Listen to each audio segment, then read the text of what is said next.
We'd like to welcome you to Kokomo's Walter Cross Field for conference play of Fast Play Sports coverage of the Kokomo Wildcats tonight, playing host to the Marion Giants. I'm Alan James along with Devin Schott. It's great to be back on for football coverage here in FastPlaySports.com. Our game is presented by the Kokomo Perspective and by Xfinity and some wonderful sponsors who are supporting us throughout football and basketball season here with high school athletics here on Fast Play Sports. Devin, we've been waiting for this night for a long time, and it's finally here. Alan, we all love football season around here. I know Indiana is a basketball state, and I know all of our viewers are used to hearing us on the basketball broadcast, but this is my realm. This is my cup of tea. I love the football field. I miss it a lot.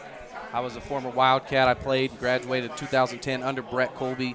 Actually, every year of varsity that I played was under Brett Colby. So really familiar with this program, and I'm really excited to get this thing going underway. I'll tell you what, in conversations I had with Coach Brett Colby, he has some fond memories of you when you played here at Kokomo, so he was really looking forward to seeing you with the headset on and covering the Cats here as we get ready for the opening night of conference play. Kokomo Marion is coming up. We will be doing what we will refer to as the Howard County pregame in front of all of our football telecasts for you here in FastPlaySports.com.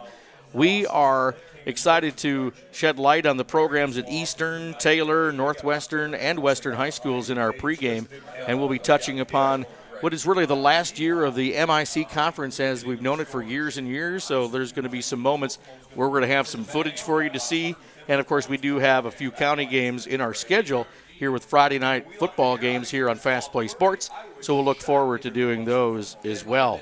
There's a lot of things to set up for. It's our opening night in that beautiful press box that you see right here at Walter Cross Field, a $2 million construction project that I think they started in the middle of August, and they just finished it up here.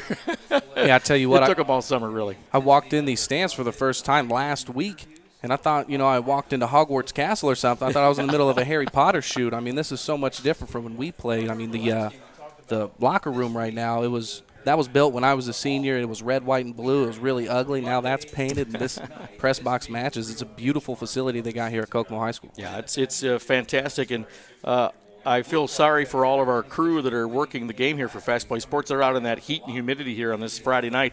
We are in the air-conditioned comfort of this press box, believe me, and we're certainly comfortable as we get ready for this game here tonight. The Giants and the Wildcats are coming up here, presented by the Kokomo Perspective and Xfinity. We'll come back right after this wet message with an interview with the leading rusher for the Kokomo Wildcats, Jerron Gray. Coming up here, we are Fast Play. The Jeep Celebration event is going on now at Button. Choose from a selection of over 500 brand new Dodges, Chryslers, Jeeps, and Rams. Let our experienced team help find the perfect vehicle for you. And every purchase is backed with amazing Button customer service. Get behind the wheel of the all-new 2015 Chrysler 200, designed and engineered to outperform the best vehicles in the industry. Button, on the corner of Clayton Boulevard, or on the web at buttondodge.com. Imported from Detroit. Built in Kokomo! Sold at Button. Master Creations Jewelry is your best option for buying jewelry. Master Creations Jewelry sells for half the price of most jewelers. Locally owned, Master Creations makes custom jewelry made for you. Are you also in need of cash? Master Creations buys gold, silver, and your old jewelry. Get the best value from people you can trust. Work with a jeweler that makes jewelry affordable. Master Creation Jewelers on Markland Avenue and Cooper Street. Kokomo. This is our Howard County pregame in front of the Kokomo Wildcats hosting the Marion Giants here for Friday Night Football here in FastPlaySports, presented by the Kokomo Perspective and by Xfinity. Glad you're able to watch us here on our live stream and here in the archive that's presented here at FastPlaySports. And we also enjoy you watching here on Channel 81 for Comcast. We're going to pause for the performance of the Star Spangled Banner.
Great performance of the Kokomo High School Marching Band performing the Star Spangled Banner before the contest here tonight.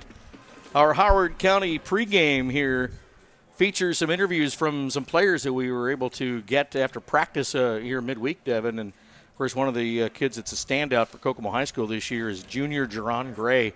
Leads the Cats in rushing with 302 yards so far this season. He's had a couple of big ones in the first two non-conference plays. So we had a chance to talk with Jerron Gray as we're in our Howard County pregame.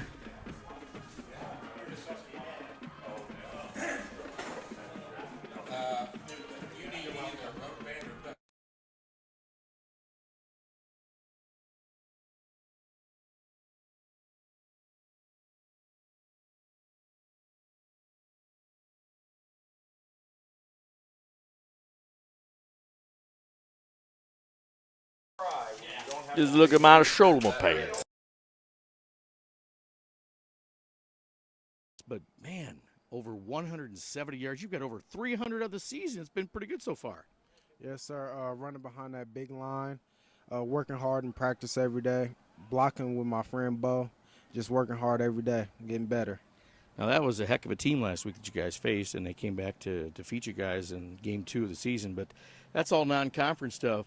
We focus in on the conference this week. Marion tonight. This is going to be one heck of a game. Yeah, we got to come out and play hard. We're getting hungry every day. We're going to come out and work and win. Now, of course, you're a junior now. You haven't had the liberty of starting in the backfield for many years, but, boy, you keep running like this, you might knock on the door of some record books here. I'm just get better and see what I can do. Humble young man, isn't he, though? Humble young man who needs a shirt. Jerron. Don't have a shirt right now. Well, have a good game. Yes, thanks for having us, man.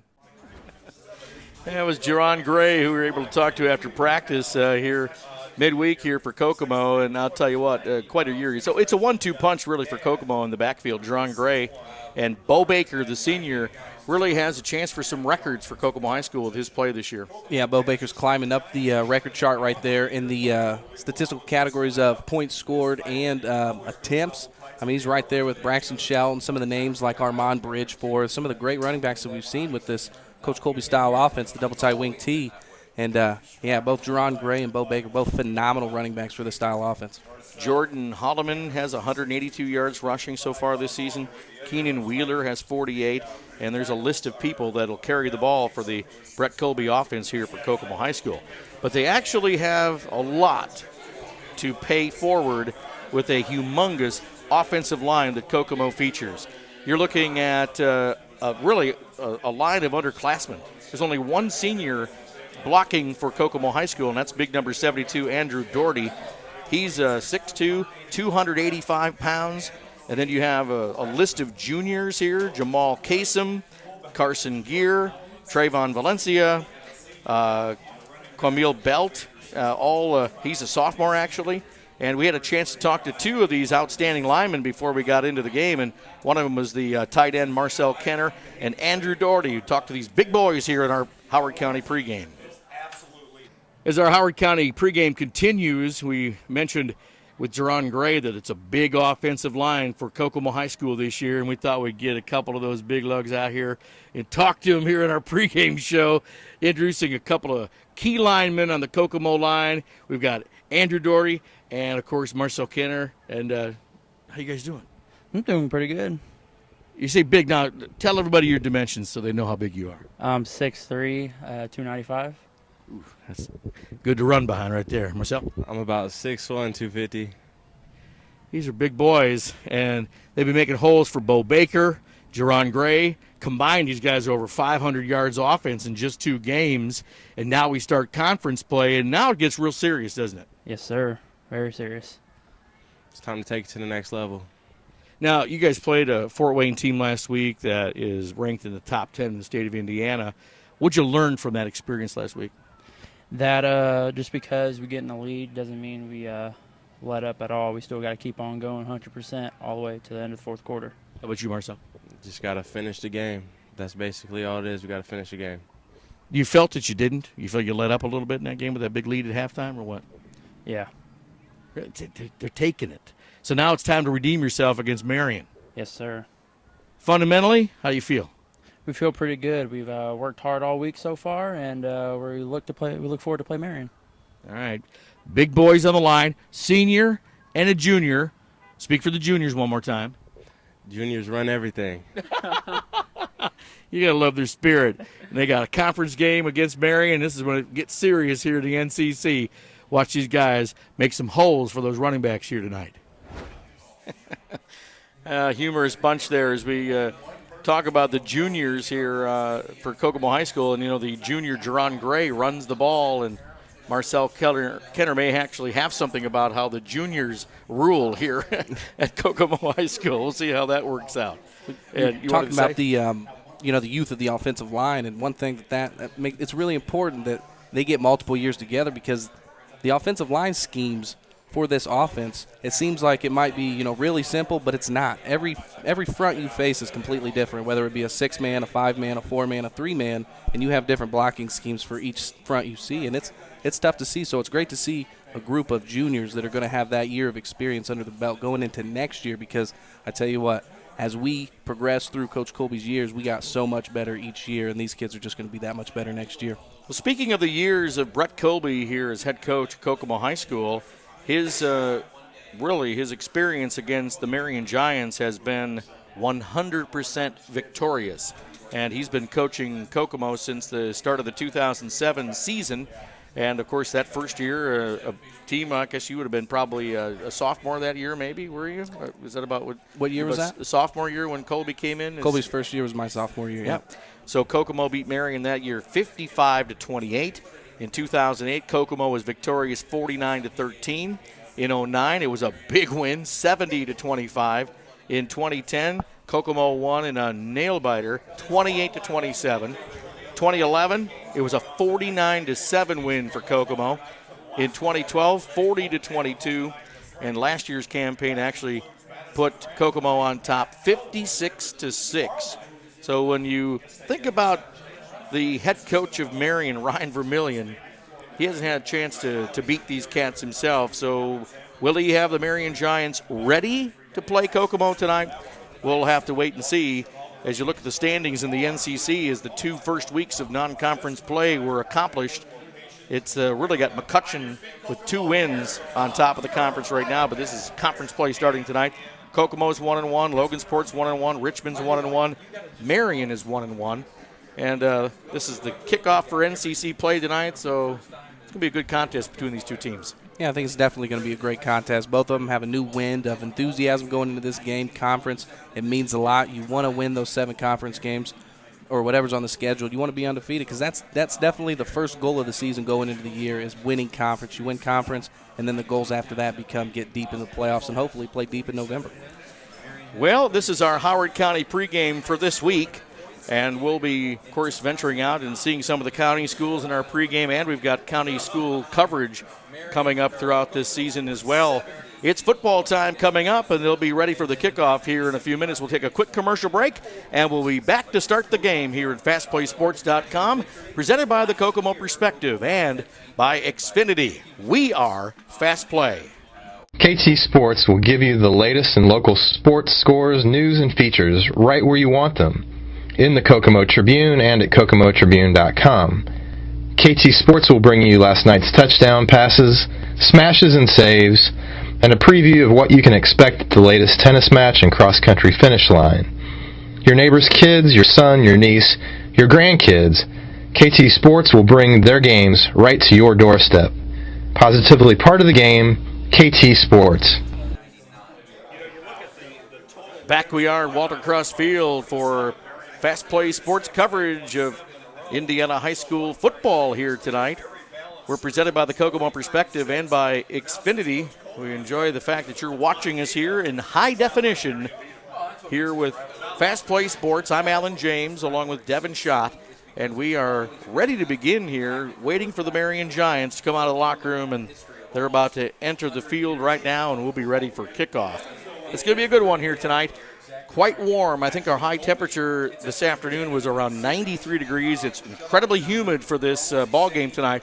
It's tough on young high school athletes. Yeah, and I think one thing you got to watch for on both sides of the ball, Marion's got about 5 or 6 guys, maybe even 7 guys running on both sides of the ball, starting both ways. Kokomo, however, nobody going both way on Kokomo's side, so that's one of the things you have to watch for. Although last week they did have a substantial lead going late into the game, and Fort Wayne was in the same position. They had players going both ways, and they were able to come back and beat Kokomo. So we'll see if that has any effect in this game at all. Yeah, I talked to Coach Colby in our midweek meeting as we prepare to cover the Cats.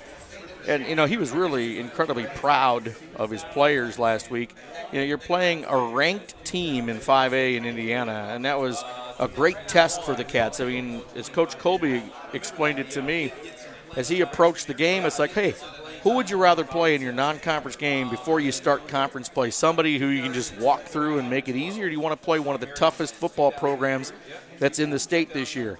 And his answer was, I would rather play the tough team because I know who I am. And Kokomo had a really good chance of winning that game last week, but when you had 3 Division I level athletes on the field, they took over in the second half, and they put Fort Wayne back in it, and they ended up winning it, and Kokomo came, you know, what was that, just a pass away from scoring a game-winning touchdown last week. So Coach Colby chalked it up as a really good outing for the Kokomo Wildcats, and I tend to agree with him after thinking about it that way. Yeah, it's a great lesson learned from Kokomo. I think losing a game like that does more for your team than winning a game like that. I mean, they faced a lot of adversity. They learned a lot of things about their team, but when it comes down to the end of it, they played a top 10 team in the state in the coaches poll to the end of the game, and they've outbeat them. So I think Coach Colby should be proud with the way they played. They could have probably held on and got a win, but they learned a lot, and they're going to move forward from there. Introduce one of our sponsors that you'll see up here regularly. Here's our CFD scoreboard will appear as we get into this ball game. And we have Button Dodge as our replay sponsor, so we'll get some replays for you here on the action as we're about to get underway here at Kokomo. The Wildcats will be kicking off to the Giants to start this game as they tee the ball up on the 40-yard line. We're ready for conference play here on FastPlaySports.com, presented by the Kokomo Perspective and Xfinity. I'm Alan James along with Devin Schott, and away we go as the Kokomo High School Wildcats are about to kick off to the Giants. Let's get this thing going. And you got to watch out for the kid returning this kick right now. Will Collins finished number 2 in the state of Indiana in the 100-yard dash last year, so you know this kid's got some major speed. And that ball goes into the end zone and is a touchback. Nice way for Kokomo to get things started. Don't give him the ball right away. So a great kick for Kokomo on the play. And, you know, you get S.A. Dunn. He's got a leg, and he showed it off right there.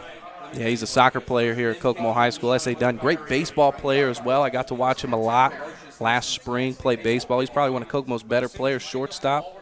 Great athlete. Lorenzo Trevino quarterbacks the Marion Giants.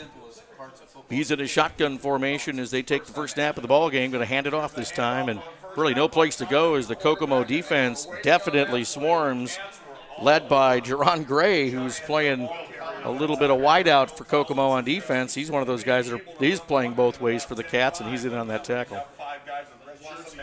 And Marion really likes to run the ball. Expect them to continue to pound the ball. That's the name of the game for them, pound the ball on the ground. But watch out for number 36 for Marion. When he exits the game, Marion likes to throw the ball a lot. In film I was watching, and anytime he leaves the game, Marion is more liable to throw. So watch out for 36 leaving the field. Second down at about 11 yards to go for Marion here. The first possession of this ball game here from Kokomo. Conference play begins between Marion and Kokomo in the NCC, and they're going to fake a handoff, and boy, runs into a great defensive thrust coming from the right side of the Kokomo defense, and another loss on second down for Marion. Looked like an option read right there by the quarterback. Not much of an option there, though, to go to the running back. He pulled it away immediately and took it, and nowhere to go. Great way of setting the edge by the Kokomo Wildcats. Put a little more speed on the field as adjustments are made for Kokomo as Keith Mills comes into the game for the Wildcats here on 3rd and long. We're talking probably 3rd and 13 right now for the Marion Giants. Under center this time. He's going to look for a pass. He's got some pressure. They sack him in the backfield for another loss. That's really 3 straight losses for the Kokomo defense, as Marion is going to go 3 and out on this first series. Right now, Kokomo's just winning the battle up front. Every single play of that drive, Kokomo has got penetration off the ball. And if you get penetration up front, Allen, you're not going to be able to do anything on offense. Kokomo started out really well in each of their contests this year on defense. They started out real strong against Fort Wayne, and they're starting out strong against Marion as they are about to punt the ball here as their first possession is 3 and out for the Marion Giants. Oh, whistles blow, the flags come out, and we've got a penalty. Looks like the early prediction is an offsides against Kokomo, which will give Marion 5 yards, but not nearly enough for a first down. Just a little more room for the punt team. He'll be punting really from about the 3-yard line now. Derek Jones, the punter for Marion, about to kick it away. A couple of guys waiting for Kokomo. It's a short punt. It's only going to get out to about the 45. Kokomo's going to let it bounce. It has a Marion bounce and crosses the 50, and that's where Kokomo's going to set up to start their first offensive series from their own 48-yard line. A great 3-down defensive stand for the first series for the Kokomo defense. Marion went backwards on every play, and they'll be looking for a remedy on the Marion sideline for that performance, and we'll see what they come back with when they get the ball back. But you're about to see the freshman quarterback leading Kokomo Wildcats, as Kyle Wade is a freshman. He's leading the Kokomo Wildcats in this campaign this year. Bo Baker with the ball. He stands up over the left side and gets about 8 yards on the first carry for Kokomo. And, of course, he had some excellent blocking from that humongous line, and the fullback, Jordan Holloman, also making a hole for Bo Baker. Marion's going to have to do something about this. If they don't want to make this game as long as possible as it can be, it's going to be a long day for Marion if they don't get penetration up front. Right now they got a 5-man front, and now they got to get penetration up front. If you want to beat this offense, that's where it starts. Kokomo pitches it out there. Inside run for Jerron Gray. He's got enough for the first down, but Marion does close the hole, but they get the first on Jerron Gray's first carry in the ball game. 3 to 4 yards a carry, and you win the game in this offense. You'll go for it on 4th down. 3 to 4 yards, and you win. That's the name of the game. Well, we were able to witness a little bit of passing offense for Kokomo last week, too. It's uncharacteristic of a Brett Colby coach team. But Wade, as a freshman, number 7, he's the quarterback. He's got a lot of experience to gain, and he'll get some passing opportunities, I'm sure, tonight. Bo Baker again up the middle. Slides outside. He's got some running room now. Now it's a race. down the sideline. He turns in and is tackled at the 20-yard line, but that was a solid run. And that's just a great job of Bo Baker by getting to the hole, getting up the field, and then realizing the cutback lane. Defense was over pursuing heavy, cuts it back, and gains an extra 25 yards. And this is the kind of thing that the second half didn't see for Kokomo last week, and that was another thing that Coach Colby was explaining, was that because they had so many 3-and-outs in the second half on offense, the defense didn't get a rest, and Fort Wayne was just able to take over the game just through fatigue. So this is really good for the Kokomo defense to be on the sidelines for a sustained offensive series, and you're seeing that now as the fullback, number 44, Jordan Holloman, gets the carry that time. He just gets about a yard on the play. Just a little trap play right there from Kokomo, trying to catch the defense, over pursuing off the ball. Usually those inside gaps open up once you start over pursuing, but nowhere to go for the fullback there. I just realized, too, that quarterback Kyle Wade runs to the sideline to get the play call from Coach Colby.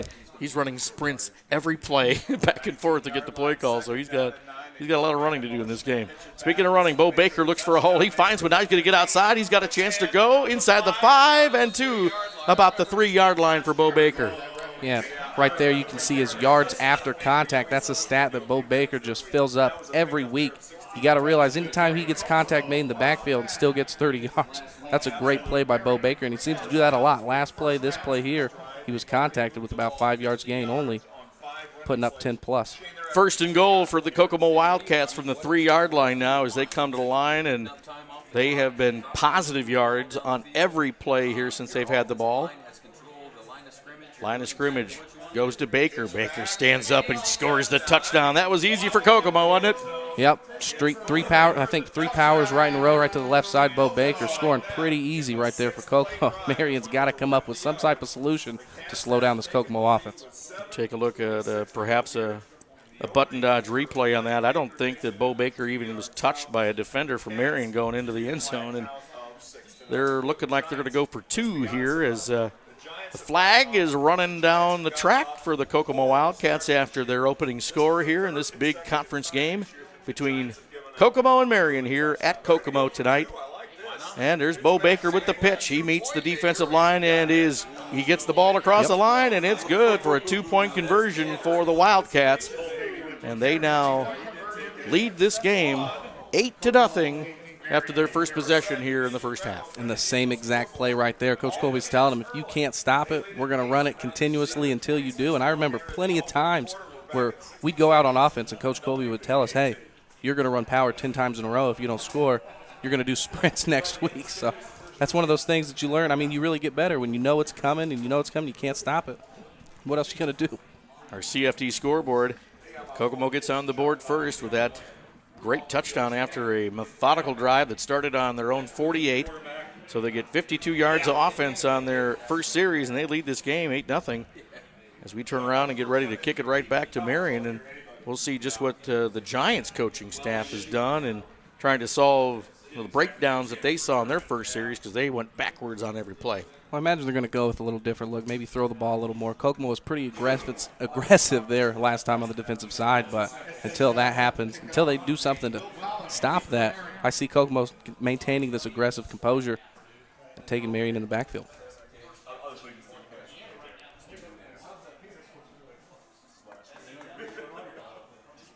Giants waiting for the kick. S.A. Dunn will boot the ball for the Wildcats, and this time that's going to come down inside the 10, and he's going to have a return opportunity this time. And they're getting some running room out to about the 30-yard line. Goes out of bounds actually at the 28, and that's where the Giants will set up for their second possession in this game.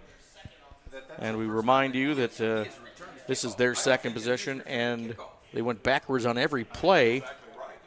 3 running plays, basically, and I think maybe that third play may have been an option play that may have been a pass, but the Kokomo defense had great penetration and sacked quarterback Lorenzo Trevino, so we'll see what this man can do on the second series for Marion. Kokomo still on their base, 3-4. Just a broken play, really. The handoff went inside. It picked up a yard, but it didn't look like it went by design, that's for sure. 2nd down and 9 is coming up for Marion. And still just no penetration up front. Or no. Well, there you see 36 is leaving the game, so now this is a passing opportunity for Marion. Anytime 36 leaves the game, they usually pass. I'd say about 80% of the time he leaves, they pass. So watch for a pass here. Got him out wide here for Marion. There it is, a pass. It's complete. Inside, tripped up on the play. Kind of a shoestring tackle for number 6, Jack Perkins for Kokomo. And it's right near the first down marker. Looks like it's going to be short, so it's going to be up about a 3rd and 1 for Marion, but positive yards that time. That's a nice job by Derek Jones at getting inside the zone coverage of the linebackers right there. Slipped right inside, was able to make the catch and get a couple of yards. You got to watch Derek Jones splitting out wide to the right here on this 3rd down and short. Now 36 has entered the game again, so maybe a run. Handed off up the middle. Oh, penetration for the Kokomo defense, and they stuff them on 3rd down and go backwards once again. That is a tough defensive line that is making things happen. You've got Cheyenne Betrell, the nose tackle, man. He pushed the center right back into the backfield, and he was on the running back. Yeah, and right now it just seems like Coach Colby is keying on Spencer Reynolds, the tight end for Marion. When he comes back in the game, it seems like they realize that they're going to run the ball, and right there you've seen Coach Colby send the house. Well, it's 4th and about a long 4 for Marion. It looks like they're going to elect to punt once again. And that's going to be Jones back there to punt the ball for Marion. Watch out for number 20 for Kokomo returning this. Jordan Rollins last week returned the opening kickoff 90 yards for a touchdown. He plays basketball for Kokomo. He's got some speed. Whistles blow again here on this special teams play, and we'll see just what the problem is, and it's an illegal procedure against Marion, so that's going to back them up here. Probably bringing up a 5-yard penalty here against Marion. And this is a football program. You talk about the Marion Giants, it's somewhat in a rebuilding phase. We had the opportunity last winter to talk to Coach Rollins and just kind of get an idea of what he was up against, and he was like, muffs the ball. Oh, what a hit right there. And that could have been disastrous for Kokomo right there as Rollins muffed his reception of the punt, but he got it right back, gets smacked in the process, and hangs onto the ball. Yeah, Jordan Rollins looks a little shook up right now. I think that might be his mouthpiece or his earpiece laying out there by the 55 or the 45-yard line. See the referee going to pick that up now. Yeah, they've got him. You saw him there on the sideline just getting attended to. That rung his bell, to say the least, right there. 1st and 10 for Kokomo. They set up on the 44-yard line of the Marion Giants for their 2nd possession in this game. That was the ref's beanbag, sorry. Is that what it was? Yeah, right where the fumble took place. Jerron Gray gets the carry this time for Kokomo, and he gets about 8 yards. And it's just looking too easy for Kokomo right now. The more they do this, the more your defense wears down. And with these 3 and outs that Marion's been having, it's going to be a long day for Marion if their defense has to come back out with tired legs and then go back out on offense with those tired legs. Because, as I said, they got 3 or 4 guys starting on the offensive side of the ball as well. Well, Kokomo came into this game with 786 rushing yards. And those are net yards, by the way. It was actually over 800, but when you net it out, it was just under 800. And inside to the fullback this time goes nowhere for Kokomo on that play as Jordan Holloman got the call, and he ran into a stiff Giants defense that time. Same trap play we see in the last set of downs. Nowhere to go up the middle. It seems like Marion has great stoppage up the middle with big 75 right there. That is Terrell Gamble. That's a big boy right there up the middle. This is the most critical down and distance that Kokomo has faced in this game with a 3rd and a long 5 right now. We'll see what the Wildcats dial up for a play. They're going to pitch to Baker, but he stays inside, follows his blockers, and gets the pursuit of the Marion defense, and they stop him after about a 1-yard gain. I'll tell you what, Kokomo is 50% going for it on 3rd down, or on 3rd down conversions. They're 50%, as well as 50% on 4th down conversions. So I expect Coach Colby to go for it here. I don't see a reason to punt the ball. I think with the way the game's been going so far, you feel pretty comfortable with this position, giving it up if you don't get it. Well, definitely an offensive play call here on 4th and a long 4 for the Cats. They're calling it 4th and 6 on the scoreboard, but we'll see if they can get the first down marker. And Wade's going to go back to pass, or at least he's optioning. Throws it out there to Jerron Gray. He catches the ball. That's going to be for at least a first down, if not more. No penalties on. There's a penalty flag now thrown after the play was blown dead. We'll see what the referee is going to be assessing here. Looks like it's going to be an unsportsmanlike on number 1 of Marion. That is Will Collins, the fast man. Looks like him and another player for Kokomo are just getting into a verbal argument. Well, before the penalty and before those yards are tacked onto this play, it was a pretty solid pass play. Great blocking by the Kokomo offense. And it really gave Kyle Wade a chance to find Jerron Gray, lob that pass to him, and he got the first down. Yeah, just a basic waggle play right there. You seen they fake the run, they waggle, and they roll out to the right. You knew it was a matter of time till it was going to come. Marion sending way too much pressure inside. They're over-pursuing, and a pass like that's going to be easy for these Wildcats. Nice pass by Kyle Wade, dumping it off to the easy. Opposing teams of Kokomo, I wonder if they have a don't worry, they'll never pass kind of attitude about the Cats. I mean, does that happen at all, do you think? It happens a lot. And, sometimes when we played, there would be teams that would just send a lot of pressure, then we'd run into that. But we'd usually save it for a time that we really needed it, then you throw it. Right there, Kokomo needed a first down. I like the choice by Coach Colby to throw it. Another 15 yards tacked on, so Kokomo's inside in the red zone again. Jerron Gray gets a handoff. His speed goes right to the end zone. Another touchdown for Kokomo. And that's another trick that Kokomo has in the playbook. That's a counter play right there, and that just defeats all the over-pursuing that Marion has. You can see their linebackers shifting towards the motion that Kokomo sends right there.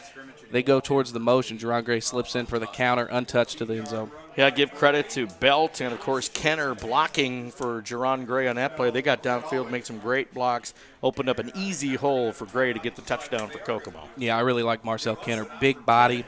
We saw him play a few JV games. He got some varsity time during the basketball season. That's the kind of body you really want. You look down there, you see him. He looks like an athlete. I'd like to see him catch some passes. I feel for him. It's not too fun blocking all the time. I can relate to him there. So you want to catch some passes, but you're right. He is delivering some great blocks out there. There's a timeout on the field. I don't know if it's a forced officials timeout to water the teams, but they're all taking the opportunity to get water right now and get a rest here as we have 2:45 left in the first quarter of play from Kokomo's Watercross Field. This is Fast Play Sports coverage of high school football here on this Friday night.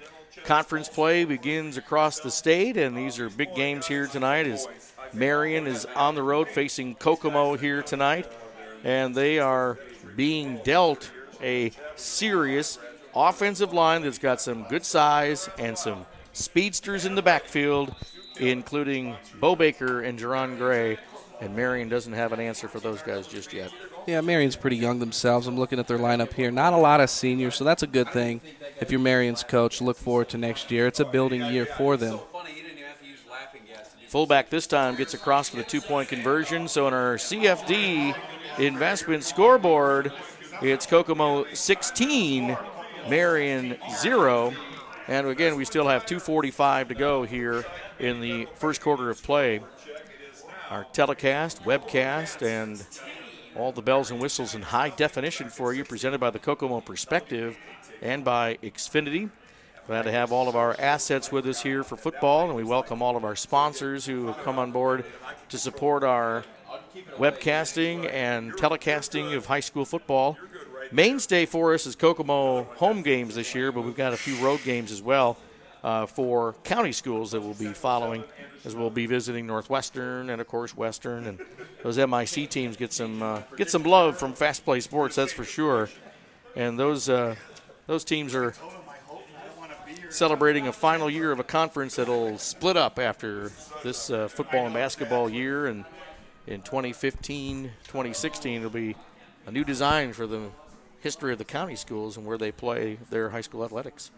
Yeah, and also Marion this year, I know their enrollment's down around 800 kids, and I've heard rumors that there's a chance that they might leave the NCC here in a couple of years, so watch out for that. I mean, their enrollment numbers are decreasing, and there's not a lot of schools to combine with out there at Marion. So, the two influences, of course, have changed the landscape for a lot of high school athletics. First of all, it's the change in population as the automobile industry has really taken so many employees out of this part of the Midwest and Indiana especially. And then, of course, with open enrollment, we talked about that. I mean, kids have a choice of where they want to go to school, and that's almost like kids can be recruited now for high school athletics. So Kokomo's kickoff team covers well, and that holds Sanders to just a few return yards as they're going to set up their next offensive series here in the first quarter at the 19.5-yard line in Giants territory. They haven't really been able to move the ball a whole lot. They've had one 7-yard pass play that's been successful. The rest of it's all been loss of yards on each of the offensive plays for Marion so far in this game. Yeah, I think you're Marion. Why not? Why not just spread it out, throw it a little bit more? What's it going to hurt right now? You're facing a 16-point deficit, and you're not moving the ball running it at all. So go ahead and spread it out this drive and give it 3 attempts in the air. Why not? And it's like always, you're trying to learn something as a football player, and Marion Giants players are certainly learning as they play a tough Wildcats team right now. And Kokomo's defensive pursuit against Marion has been excellent here in the first quarter. As you look at Kokomo's number 6, as Jack Perkins has had some excellent tackles so far in this game. He's been a standout so far for Kokomo here in the first. Yeah, I'll tell you what, you need to watch out for Jack Perkins come baseball season, because I umpired a few baseball games this year with the Indiana Bulls, who he and Kyle Wade both play for. And I tell you what, I was very impressed with his baseball skill set. Very solid. Good all-around athlete, and several of those, not only football, basketball, baseball here for Kokomo right now, and I got a chance to do some fun things. Deep pass, boy, it's a caught. He's got a chance to go, but he's taken down at the 45-yard line, but that was an excellent pass for Marion right now. The reception from Spencer Reynolds caught the pass for a big gain for Marion. They get into Kokomo territory for the first time in the game. And why not, Alan? Like I said, why not? Caught 36 wide open right on the seam. Single for Kokomo right now, and I got a chance to do some fun things.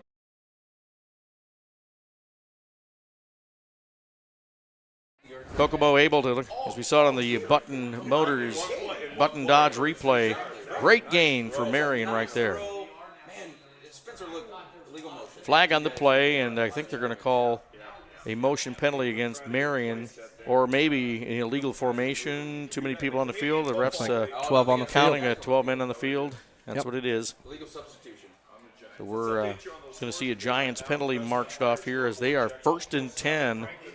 They were inside the Kokomo 45, but now they'll be just inside the 50. 1st and 15 now for Marion. And away we go under center. Trevino is going to take the snap. Hand off to the first man, and he is smothered by that interior line of Kokomo. And, boy, he won't go down easy. Cedric Johnson with the ball that time. And Kokomo had a tough time getting him down, but they finally did for about no gain on the play, it looks like. They did, but it was a great job by Kokomo's nose guard of pushing the center back off snap. It seemed like as soon as he touched the ball from the quarterback in the exchange of the handoff, he was stuck. Great job of getting a couple more yards. He did not go down very Kokomo easy. Cheyenne Betrell playing nose tackle, and of course he's got big number 98 Jordan Bossum beside him. He's 6'1". He's quite a presence out there at the right end for Kokomo. 2nd and long for the Giants. Shotgun formation for Trevino. He's looking for a receiver. He finds somebody across the middle. That was almost picked off that time. Boy, he was in the lane. We talk about Jordan Matthews, number 12. He had a shot at it and couldn't come down with the interceptions. That's going to bring up a 3rd and long for the Marion Giants. Oh, and another penalty. This one, I think, is going to be marched off against Kokomo. I didn't see the laundry on the field at first there because Marion's huddle kind of surrounded it there, but this is a big penalty against Kokomo right now, and they're marching off a 15-yarder now against Kokomo's defense. Not sure what that penalty was. Well, I saw there was 3 people around the quarterback, one including Brevin Oh, is Beard, it roughing the 21. passer? That must be. The passer. Personal foul against Kokomo, and you'd think that would be an automatic first down. It is, and that's going to move the chains for Marion. So their deepest penetration against this Wildcats defense continues as they're going to set up on the 35-yard line. 1st and 10 for the Marion Giants. Trevino from the shotgun. He's going to throw a screen pass out to the left side, and that's snuffed up right away. Ball is loose, but that is down by contact. Didn't really fool Kokomo's Keegan Washington, who went out there to make the tackle, and another loss for the Marion Giants. They just have not figured out a way to consistently beat the speed of this Kokomo defense. Yeah, they're trying to get their fastest player right now, Will Collins, out in open space, but great pursuit right there by number 2 for Kokomo. That is, I don't know, great play Keon right Washington. Our button dodge replay showed it again. Another great loss for the Kokomo defense. That's going to bring up a 2nd and 18 now for Marion. Trevino from the shotgun once again. Expect them to tack the seams again, but nope, going with the option. To the left. He's going to keep the ball, and boy, the pursuit of the Kokomo defense just smothers him out of bounds. Maybe a half a yard gain on the play. Not much to the left side of the Marion offense that time. Great job by Kokomo's outside linebacker, getting there, getting to the outside, not letting anything back inside, forcing the play back that way. Marion not able to do much, not able to use the field right now. You would think with players, like Will Collins that could really run, they could get to that edge, but Kokomo's defense is just a little bit faster today. Well, that's the end of the first quarter here in our conference matchup between Marion and Kokomo from Walter Cross Field. Our game presented by the Kokomo Perspective, KokomoPerspective.com, and by Xfinity. We'll come back after this word from our sponsor with the second quarter of play here. We are Fast Play. The Jeep Celebration event is going on now at Button. Choose from a selection of over 500 brand new Dodges, Chryslers, Jeeps, and Rams. Let our experienced team help find the perfect vehicle for you. And every purchase is backed with amazing Button customer service. Get behind the wheel of the all-new 2015 Chrysler 200, designed and engineered to outperform the best vehicles in the industry. Button, on the corner of Clayton Boulevard, or on the web at buttondodge.com. Imported from Detroit. Built in Kokomo. Sold at Button. Master Creations Jewelry is your best option for buying jewelry. Master Creations Jewelry sells for half the price of most jewelers. Locally owned, Master Creations makes custom jewelry made for you. Are you also in need of cash? Master Creations buys gold, silver, and your old jewelry. Get the best value from people you can trust. Work with a jeweler that makes jewelry affordable. Master Creation Jewelers on Markland Avenue and Cooper Street, Kokomo. Fast Play Sports coverage of high school football presented by the Kokomo Perspective and by Xfinity. I'm Alan James along with Devin Schott, and it's a deep pass for Marion on their first play of the second quarter, and that's going to be incomplete as we're trying to get some clarity on the quarterback, Lorenzo Trevino, and what he saw over the left side. He overthrew the receiver, was wide open. He had a man open, and I like the idea from the Giants of going deep right there. You've seen that the coverage just was not there for Kokomo, and unfortunately Marion not able to get it to the wide open receiver because it probably would have been 6 points. Well, they're in a position to go for it as they are on the Kokomo 41.5-yard line. May as well try for something, and look at the spread offense that they've got. They've got Bates out to the right. They've got Jones out to the right. And Trevino takes the snap in a shotgun. Kokomo pressure is there. Oh, what a catch! Wow.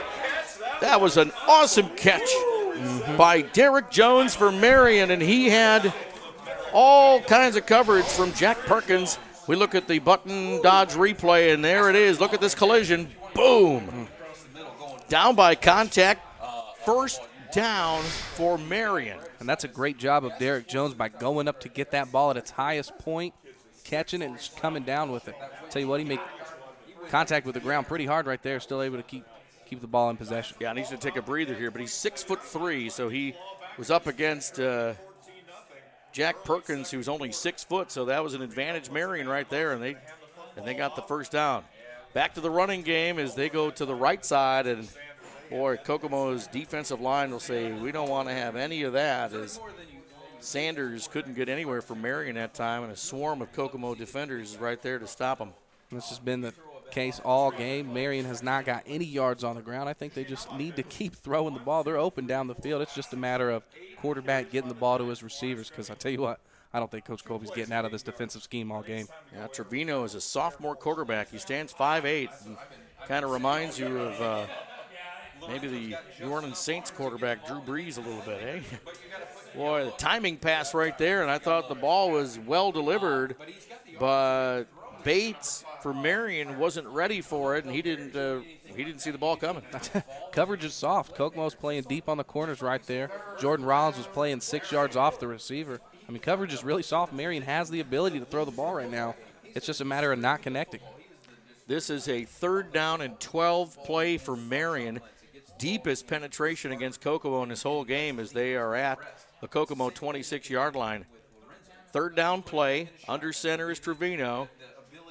Play action over the middle. A timing pass again. I'm not sure where he was going with that. If it was Fuller, his intended receiver, number 3, or if he was going for Reynolds again, but that ball went right between him and nothing there. Tell you what, he had either or. Brevin Beard's in the center there at safety. They sent 2 tight ends up the seams, double seams, singling out the safety, so he's got to choose. He stood right in between both of them. Both of them were open, unable to connect again.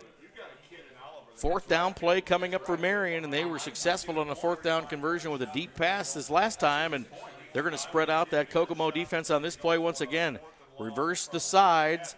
Got some help in the backfield for blocking, and we'll see what Trevino can do as he's back to pass. Rolls, looks long. He's got to put, just overthrew. That was Derek Jones, number 6, the intended receiver for Marion, and he just couldn't get the wheels going and to get under that Trevino pass, and that's going to be a turnover on downs now for Marion as Kokomo is going to take over at their own, at their own 26-yard line. Here's a look at Coach Colby giving his offense some instructions before they head back out there. Warm, humid night here at Watercross Field. FastPlaySports.com, presented by the Kokomo Perspective newspaper and by Xfinity here to cover this opening conference game here, week 3 of the high school football season. Kyle Wade, the quarterback for Kokomo, pitches it to Jerron Gray. He sees some running room, and then they finally close the door after about a 6-yard carry for him. Nice 1st down run for Gray. Yeah, Marion switching up the defensive look, going with a 4-4 there. I don't know if I like the 4-4 against it, but it seems like that did a little bit better than what's happened in the recent drives. I love the 44 defense, so we'll see if that can slow Kokomo down a little bit here. And good, maybe they're calling it an 8-yard carry for Gray on that 1st down play. Now Bo Baker's going to get the ball. He's looking outside, now looks inside. Nice run for Bo Baker as he gets the 1st down and more. He's close to midfield here for the Wildcats. As the clock continues to roll here in our CFD investment scoreboard, 9:55 to go here in the 1st half. And just a great display of the vision that Bo Baker has. You see him hitting that cutback lane again, and that can be deadly in this offense. You hit that cutback lane, and it could be see you later, 6 points later. Kokomo 1st and 10, still in their own territory. Wade puts Bo Baker in motion, but comes back the other way to Jerron Gray. See you later. This one's going to go all the way to the end zone. The speed of Jerron Gray is going to go all the way for a touchdown for Kokomo. Now let's see this on replay, because that's just a basic counter play, and he went absolutely untouched. When we watch this replay, you'll see the over-pursuance of the defense going to the motion side. Yeah, they're just keying on the motion, and right there, nobody within 50 yards of Jerron Gray. Good look at the young man that we had in our pregame show here before kickoff here at Kokomo. Jerron Gray, leading rusher for Kokomo this year. He's had quite a year, over 300 yards going into tonight's contest. And there's the flag for Kokomo as they are going to set up for a field goal attempt this time. As we're going to let S.A. Dunn go for a 1-point extra point try here after this 3rd touchdown for Kokomo in the game. And you were just waiting for either Jerron Gray or Bo Baker to break one. And once again, it's been all year long, Gray gets the first one. Well, caught him cheating. Caught him cheating in fine fashion, untouched for 40-plus yards all the way to the end zone. Kokomo working on the field goal unit here. Coach Colby not impressed with the field goal unit so far this season. I think that's why they went for 2 early in the game. Right there, up and good. That was an excellent kick right there for S.A. Dunn, and that adds an extra point and a score on our CFD investment scoreboard of Kokomo 23, Marion 0. We're in the second quarter of play. Kokomo with this first half lead. There's 9:35 to go here in the first half. And when you say it's all Kokomo, it's been all Kokomo on the scoreboard, but Marion has been showing some brilliance in the passing game here so far in the first half. Yeah, they just got to hone their passing game just a little bit more. They have people open. It's just as simple things as, wide receivers not looking for the ball, not completing your three-step drops correctly and getting rid of the ball. It's just these small things. But Marion, they're knocking on the door with this passing game. I think they could put some damage on Kokomo before the end of this half. The Marion Giants with a lot of players, as we mentioned early in our telecast, playing both ways. So in this heat and humidity here tonight, I bet we're still in the upper 80s temperature-wise, and a heat index value that's well above 90 degrees for these high school athletes tonight. And they've stopped play a couple times to make sure that the players are hydrated. That's key in keeping them all safe here tonight. They're doing that, but still you have an issue when you're dealing with the heat and humidity here tonight. And we got players going both ways, man. They're fatigued early. Tell you what, I broke a sweat a couple times up here, and we're sitting in air conditioning. So that just tells you how hot it is up here. We're working hard for you here in our Fast Play Sports coverage of this wonderful football game here tonight. It's great to be out here on Friday night. Conference play across the state of Indiana has begun, and Kokomo and Marion started out here for the Wildcats and the Giants season. An important game in the pursuit of the Kokomo kicking team with another short return for the Marion Giants. So they're going to set up with maybe some of their best field position. Derek Jones got the ball out to about the 32, so that's not a bad starting point for the Giants here on this next possession. Get you some scores from around Howard County right now. Western 24, Taylor 0. Dessing from Western just scored on a 35-yard punt return early in the second quarter, so Taylor facing a lot. And Western in a rebuilding year with new head coach, and they were winless in their non-conference games leading up to tonight's contest. So the Panthers fans got to feel good about something happening for their team, even though it's against Taylor. Marion, fumble. Missed exchange, but that's going to be a benefit for Marion. This is the best running play they've had thus far. Cedric Johnson misses the first exchange from Trevino. The ball goes on the ground, but he picks it up and runs for a nice gain. He got about, almost 11 yards on that carry. Yeah, old fumble Ruski. You almost think that he might have called that play right there. Yeah. Little sloppy, but working out for Marion in the end. Yards after fumble, the best running that Marion's had so far in the game, but you got to give credit to the concentration of Johnson because he made the best out of a ball that went on the ground. So it moved the chains, and Marion is sitting first down at the 42-yard line. Under center this time, Trevino, he's showing kind of a new look, and this will bust somebody out of the open again, as that's Kieran Sanders for the Giants, getting another 10-plus yard carry for the Giants. And you see this quick formation where Trevino just kind of turns. He's not really going back in a traditional quarterback handoff look. It's kind of an option look in a way, and it's confusing that front interior line for Kokomo. It's almost like he's reading the defensive end here. You'll see him take it, pull it back out of the belly, give it to the other running back. But right now, Marion in the no huddle, so we'll see how Kokomo handles this. Shotgun for Trevino. Takes a snap. He's looking. He's got pressure coming in, but he throws a nice ball, and that is 2 feet down, intercepted. Kokomo's Jack Perkins had a beat on that Trevino pass, and he intercepts at the 25. I make that the 22-yard line as Kokomo gets a turnover off of Marion right there. We'll see this on replay if we can. Nice job by Perkins going up and getting soft coming back down. Make sure he gets that foot back in. That's all you have to have in high school, same as college. Just one foot. You'll see that 1 foot. He did get 2 in, though. Very nice job. Good training right there in our button dodge replay. Kokomo takes over here with 8:55 to go in the first half, and they have a very nice 23-0 lead on our CFD investment scoreboard. Kokomo back on offense after a big run from Jerron Gray for the last touchdown. Kyle Wade hands it off, this time to Baker. Baker runs into trouble from that Marion defense, and he doesn't get very far. In fact, he may have lost a yard or two as Marion has a successful play on defense against the running tandem of Kokomo. That's about a 2-yard loss. And the same play Jerron Gray just scored on counter, but going the other way to Bo Weir.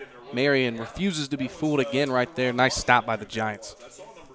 Baker's had some good runs in this game, but he's between he and Jerron Gray, they kind of keep pace with each other, and Jerron's been getting a few more long running plays than Baker's had this year. And speaking of Gray, he looks to the line. His speed gets him forward up to about the 30-yard line, and positive yardage and pursuit from Marion's defense not bad that time. Yeah, watch the way Jerron Gray hits the hole. He really hit that hole hard. Watch him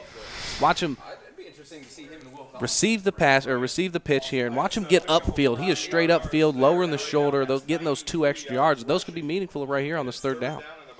Button Dodge replay. Good to have that in our telecast this year. 3rd down at about 3 yards to go for Kokomo. Going to give it right back to Jerron Gray. Cuts through the hole, up the middle. He's still running. He's got 3 Marion Giants trying to drag him down, and they finally do it about the 40. They're giving forward progress to the 45-yard line on that running play. It'll be a 1st down. I'll tell you what, some of his juke moves really remind me of Armand Bridgeforth. I mean, he has such a quick juke, and when you got one of these little guys like this, one of the most frustrating things in the world is trying to stop this juke. Watch this juke. You'll see him when he gets to the 2nd tier of the defense. It is just phenomenal. Absolutely impossible to stop a guy with this speed when he has got moves like that. Oh, what a move. And you look at the line, Jamal Kasem throwing blocks there, Andrew Doherty throwing blocks. Those are big guys to run behind. I know Jerron Gray's very disciplined to run behind his blockers. Button Dodge replays brought to you here in football and basketball season here in our Fast Play Sports coverage. As Bo Baker gets the carry that time, and that's a decent gain for the big senior. As he gets about a 9-yard carry on 1st down. And now we, look at the clock here, about 7:05 to go here in the 1st half.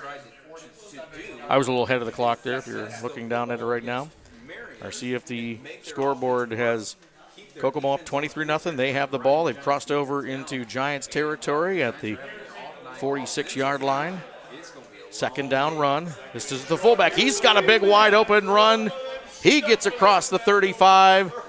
And they're still trying to get him down. Finally, the whistles blow, and both teams kind of standing around the ball carrier. That time, the fullback, Jordan Holloman, gets the carry, and he had a big hole to run through.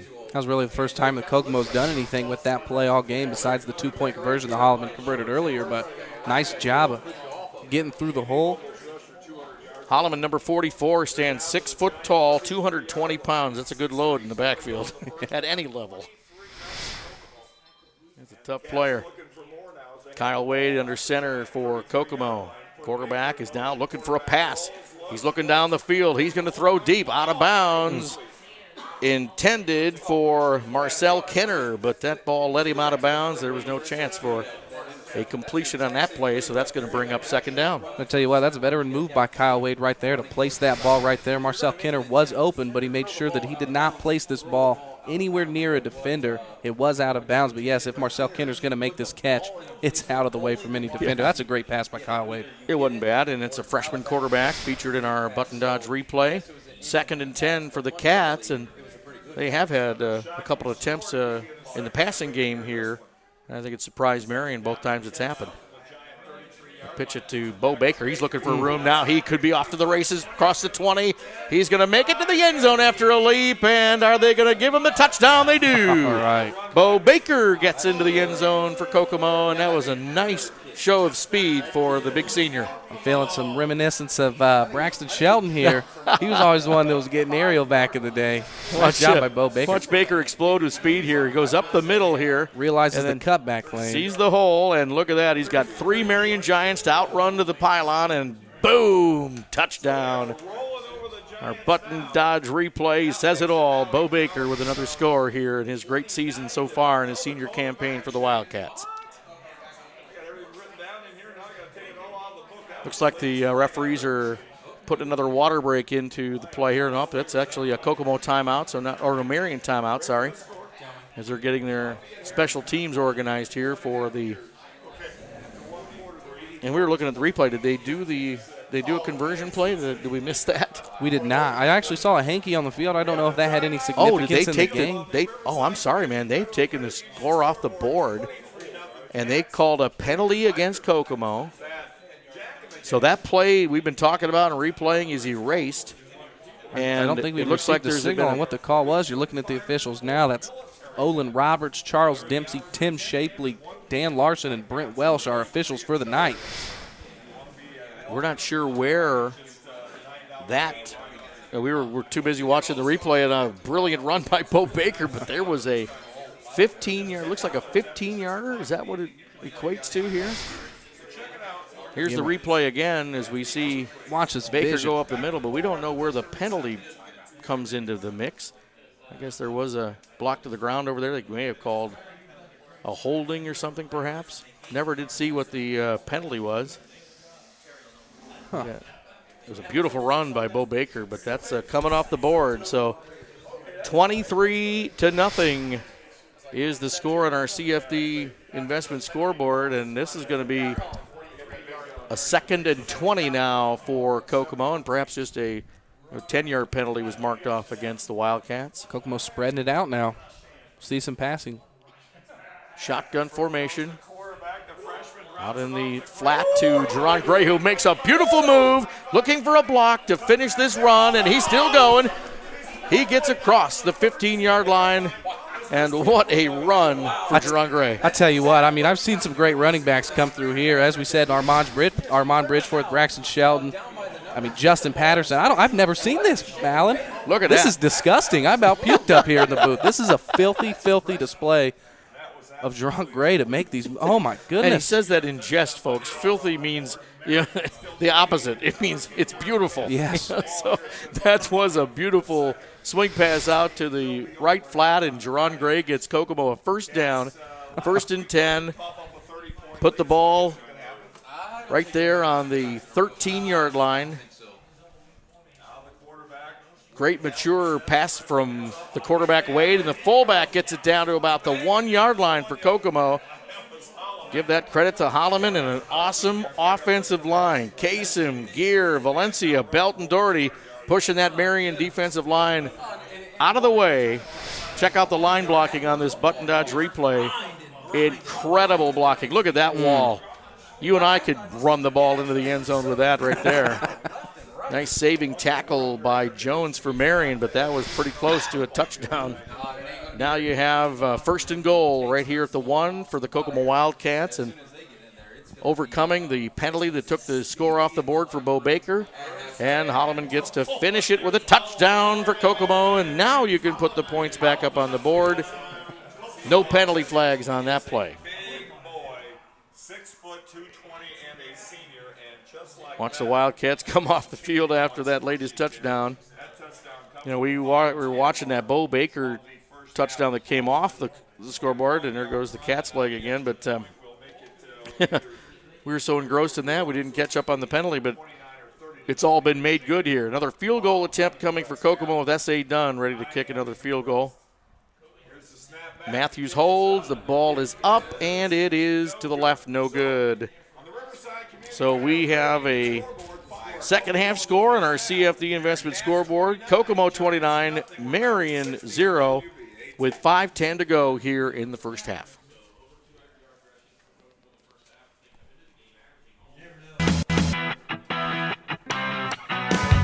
Welding students from the Kokomo Area Career Center helped create a new look for Walter Cross Field. They actually designed, built, and finished all the benches and screens and lattice work.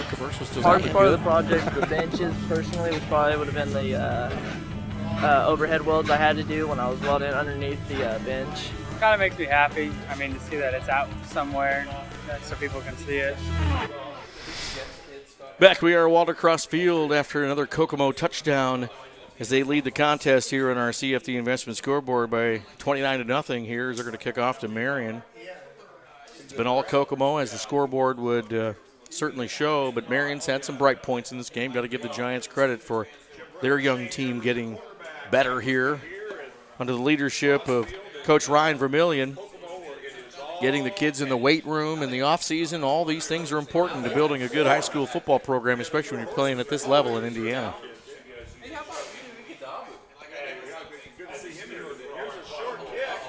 Short kick, oh my gosh, the ball's on the ground. Kokomo, did they get this ball back? Wow. Great special teams play right there. Looks like I can't tell which guy got it for. It was Keon Washington, number 2. He was on it. Keon Washington gets the credit for that. And Kokomo goes right back on offense. Short field this time, setting the ball up at the 31-yard line. And see all the guys chit-chatting about that. Here's the kickoff again. It was a short kick this time by S.A. Dunn. The Button Dodge replay is going to reveal just the collision that the Marion players had to get that whole thing going. And I don't know if they were not ready or what the deal was, but look at this thing come down. And just a collision. Who's going to get it? It ends up on the ground. And in the end, Keon Washington gets that fumble, and now Kokomo's back on offense.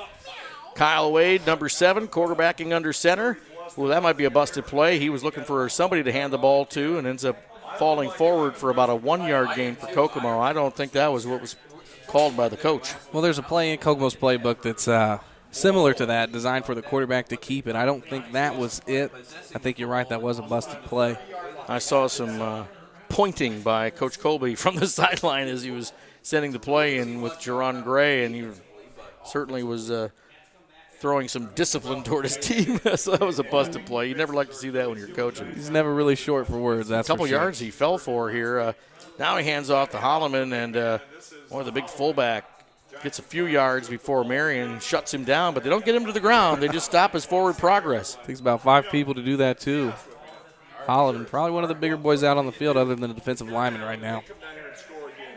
For sure, and when you look at the statistics of Kokomo High School going into tonight, you got Gray coming into the game with 302 yards rushing, Bo Baker with 236, and Jordan Holloman, that big fullback number 44, has had 182 yards in 2 games, so they use him quite a bit as a fullback. Anytime you get that production out of your fullback, you don't have many problems.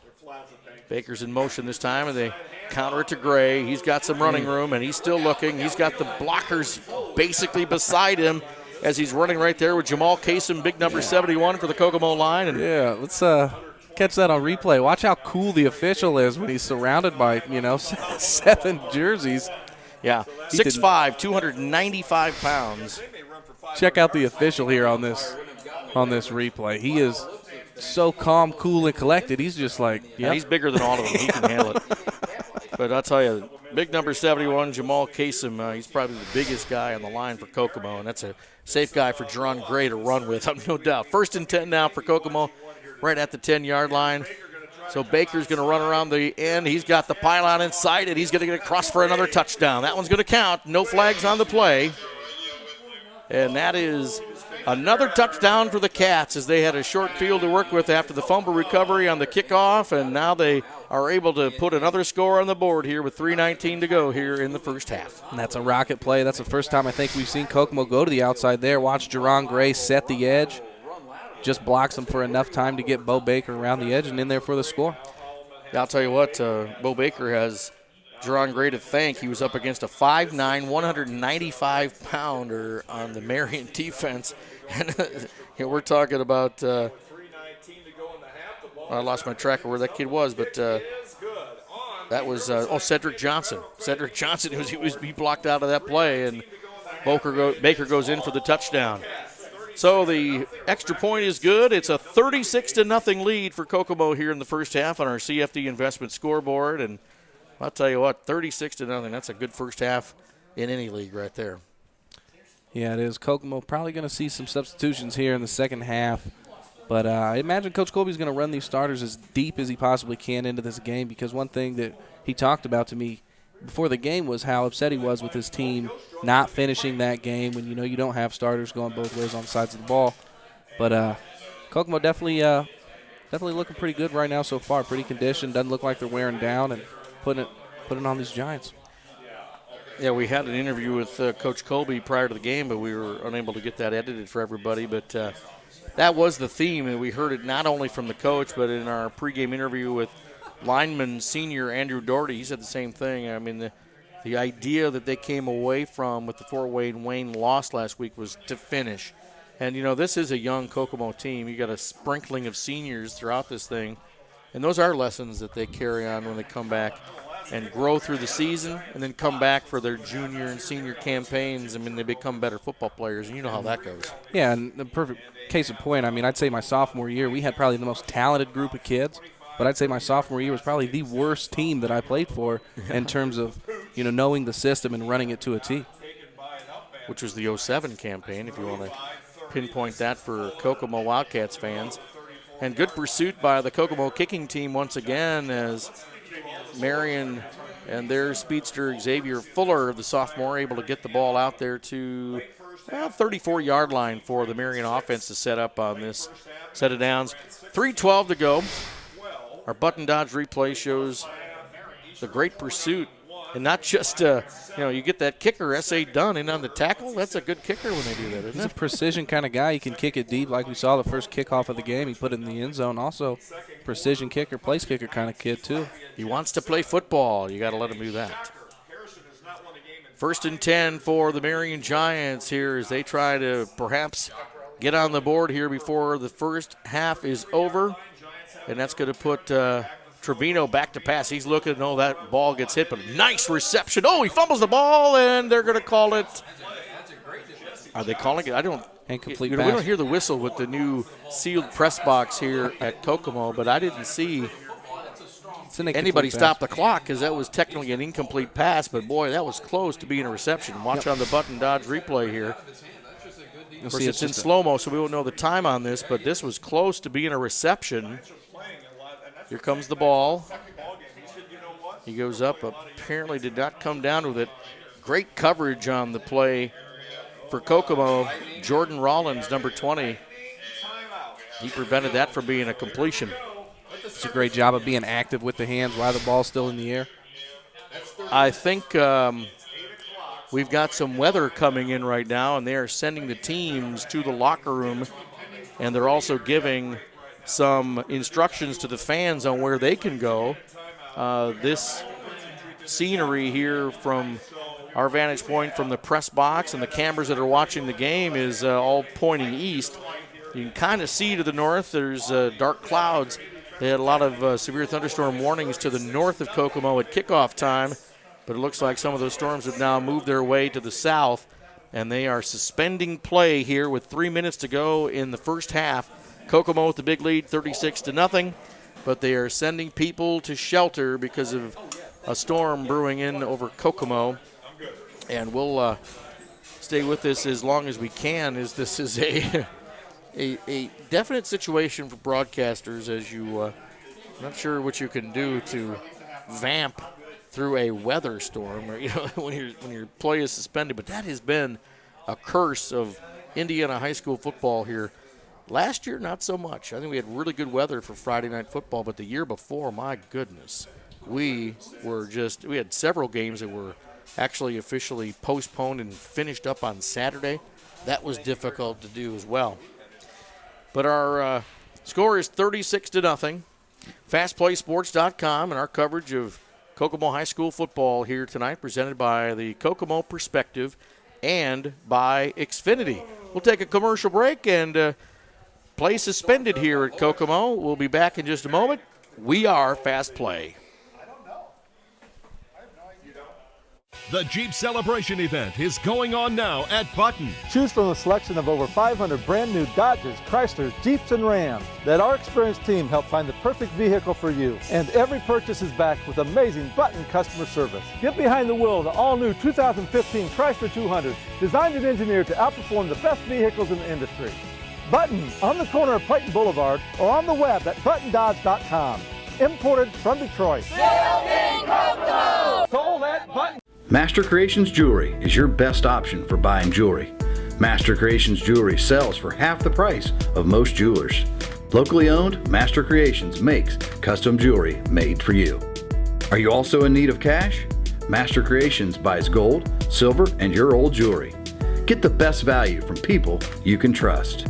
Work with a jeweler that makes jewelry affordable. Master Creation Jewelers on Markland Avenue and Cooper Street, Kokomo. KT Sports will give you the latest in local sports scores, news, and features right where you want them, in the Kokomo Tribune and at kokomotribune.com. KT Sports will bring you last night's touchdown passes, smashes and saves, and a preview of what you can expect at the latest tennis match and cross-country finish line. Your neighbor's kids, your son, your niece, your grandkids, KT Sports will bring their games right to your doorstep. Positively part of the game, KT Sports. Men and women of UAW 1166 are committed to a great product and a great community. UAW 1166 represents the workers at the Kokomo casting plant. Proud to have helped Chrysler resume its role as a leader in the automotive industry. UAW 1166 encourages you to buy what we build locally. Buy Chrysler products. Strength and solidarity, more important than ever.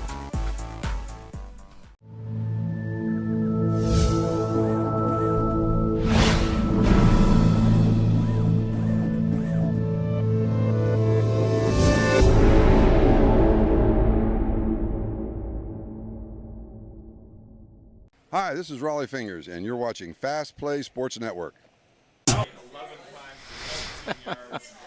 Welcome back to. Okay. Getting instructions from our press box here, and the rules of engagement for safety in sports. We'll tell you about those coming up here in a moment. But basically, we are in a suspension of play.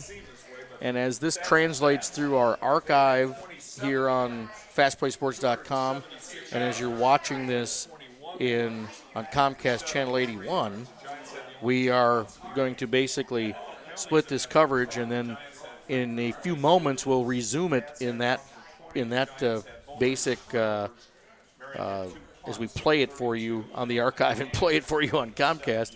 The score here at Kokomo right now, 36-0. But for those of you that are watching this on live stream, we have to basically wait until 30 minutes after the last witnessed lightning strike in the area, and that could be an hour from now. It could be they may suspend play for the night and resume tomorrow. There's a lot of different ways these athletic directors have to do this. It's a liability issue. You know, they don't want to be liable for anybody getting struck in the stands or anything. In any sport, especially in baseball. I mean, I've done some baseball games where there is lightning strikes, and it's something you have to do. I mean, if it's within a certain amount of miles, you usually they'll send them out to your cars. I don't know if people are even in the stadium. Yeah, they got to send them out of the stadium completely because anybody within the confines of the stadium is liable. So that's just something that they do. For, right, exactly. There's a liability issue there. Well, so basically what's going to happen for those of you that are watching, our stream is going to suspend here until we resume play. And the editing of this for Comcast and for our basic archive on FastPlaySports.com will split, and you'll be able to watch it on a second file, I guess. So there you have it. We're going to take a break here as we are in a weather suspension here at Walter Cross Field. FastPlaySports.com's game here with Kokomo and Marion is brought to you by our great sponsors here and presented by the KokomoPerspective.com and by Xfinity. We'll be back from Walter Cross Field here momentarily. You're watching FastPlaySports.com. We are Fast Play. Jeep celebration event is going on now at Button. Choose from a selection of over 500 brand new Dodges, Chryslers, Jeeps, and Rams. Let our experienced team help find the perfect vehicle for you. And every purchase is backed with amazing Button customer service. Get behind the wheel of the all-new 2015 Chrysler 200, designed and engineered to outperform the best vehicles in the industry. Button, on the corner of Clayton Boulevard, or on the web at buttondodge.com. Imported from Detroit. Built in Kokomo! Sold at Button. Welding students from the Kokomo Area Career Center helped create a new look for Walter Cross Field. They actually designed, built, and finished all the benches and screens and lattice work. Hardest part of the project, the benches, personally, which probably would have been the overhead welds I had to do when I was welding underneath the bench. It kind of makes me happy. I mean, to see that it's out somewhere so people can see it. And now we jump ahead to Saturday. Weather postponed this football contest on Friday night between the Kokomo Wildcats and the Marion Giants.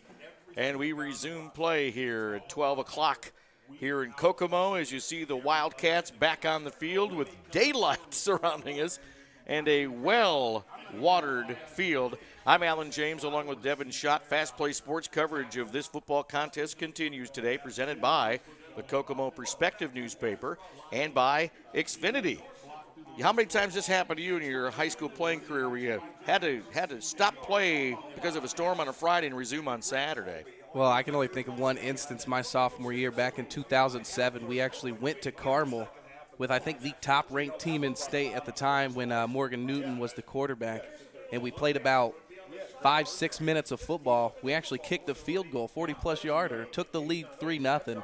Then the rain started coming down. Puddles started to form on the field there on the turf, and we left. But we made sure to take a picture of that scoreboard when it said 3-0 Kokomo. But we came back the next day on a Saturday and got it handed to us pretty good. Yeah, and that's I think one of the most worrisome things for a coach is that your team, who, like in Kokomo's case last night, was really on it and got that lead of 36-0, and then you come back a little flat and possibly lose the game. We saw that a couple years ago with the Cats against Richmond.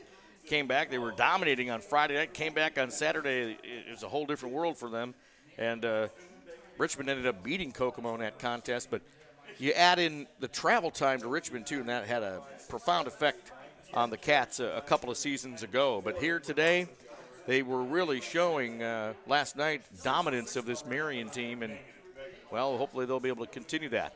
3 minutes remain here in the first half, and that's where we'll resume. There'll be a short 2-minute break for halftime, and then we'll get into the second half here, and we'll have a quick, wonderful production piece that our Fast Play Sports team produced in our short break at halftime.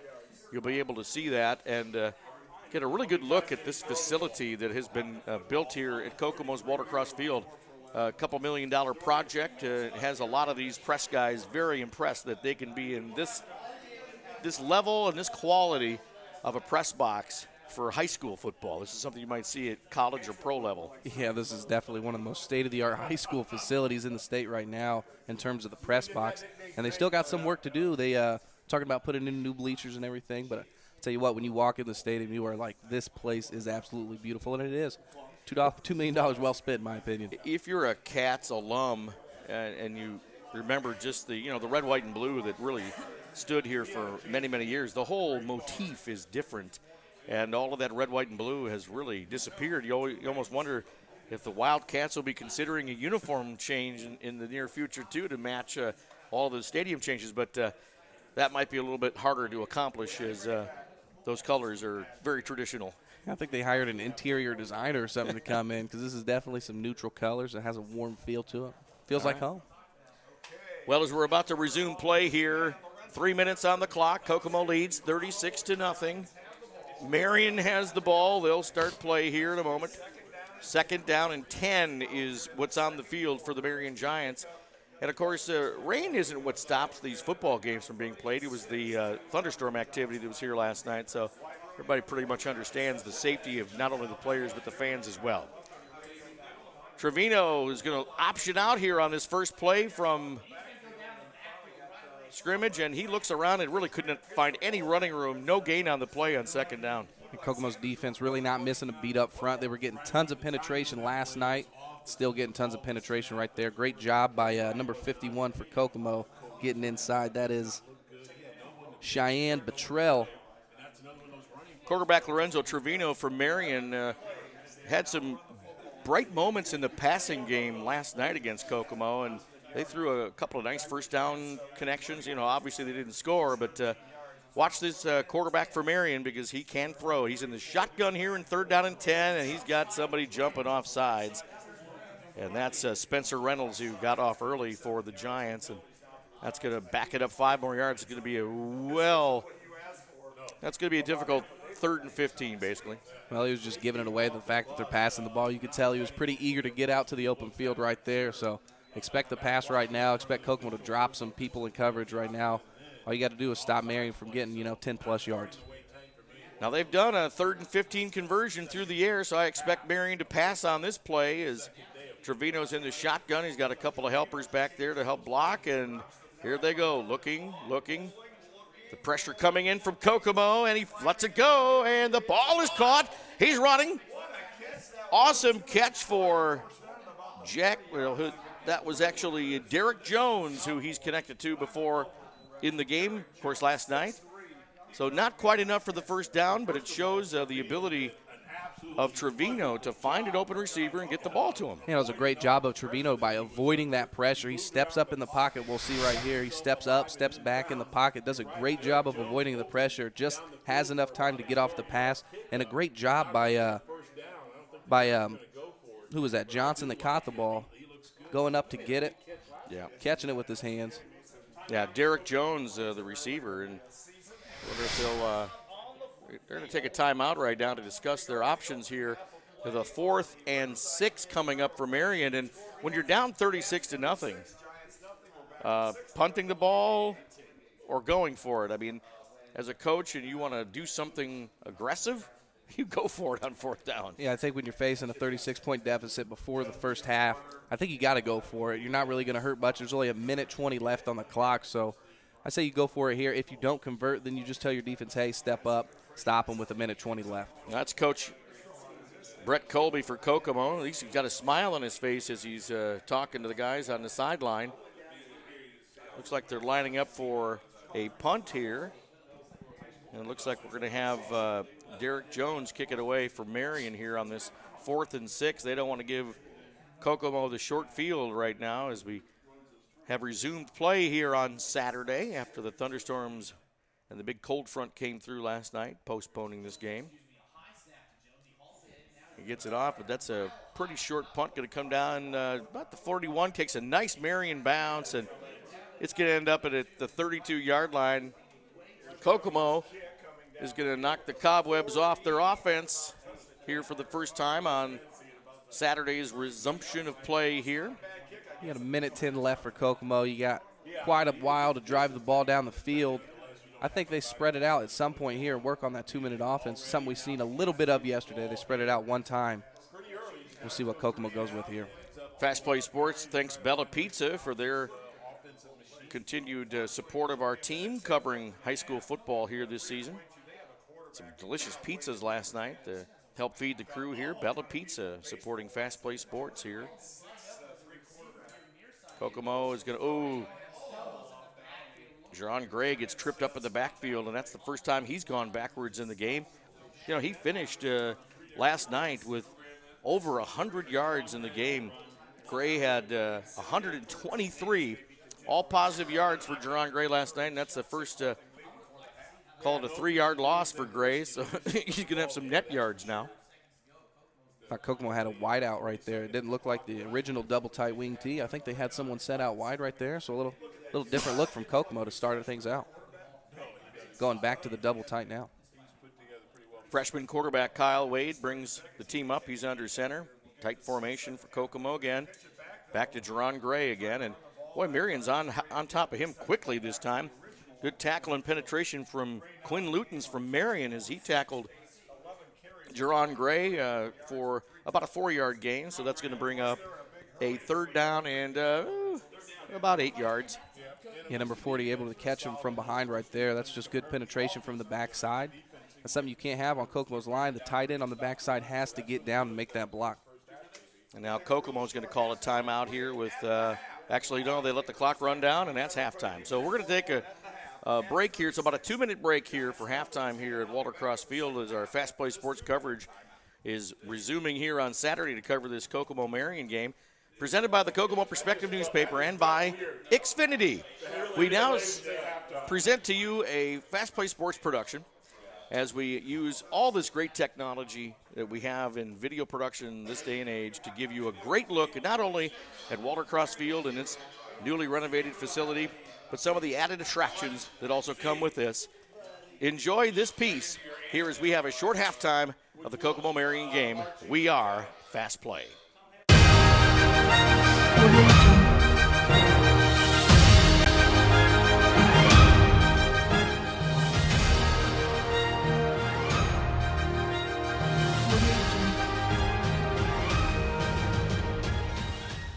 Hi, this is Devin Schott reporting from Coco's Wild Toss, one of the newest attractions here at the beautifully renovated Walter Cross Field.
And that's how it's done.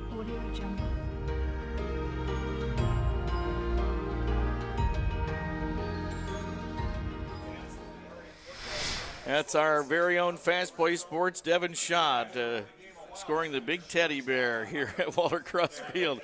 Fun for the whole family when you come out to the stadium on a Friday night or a Saturday afternoon in this case too. But so where is that big teddy? That's it behind the concession stands here on the main press box. There are 3 separate games. You can do the wiffle ball toss there. Yeah. You could do I think they got a ring bottle toss.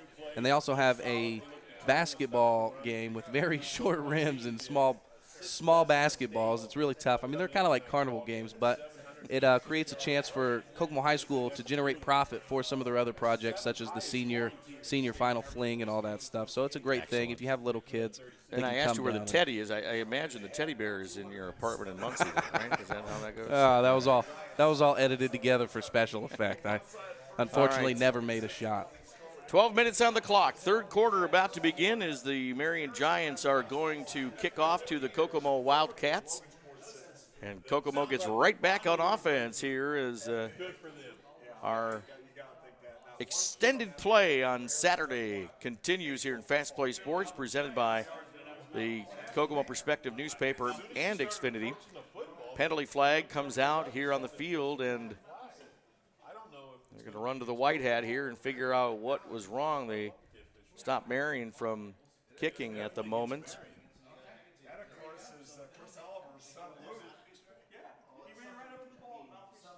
So we'll mark off some penalty yards against Marion. Must have been some procedure penalty that went in there. I guess, was it a chatter around the press box says mouthpiece? Is that really it? Did they have a mouthpiece in?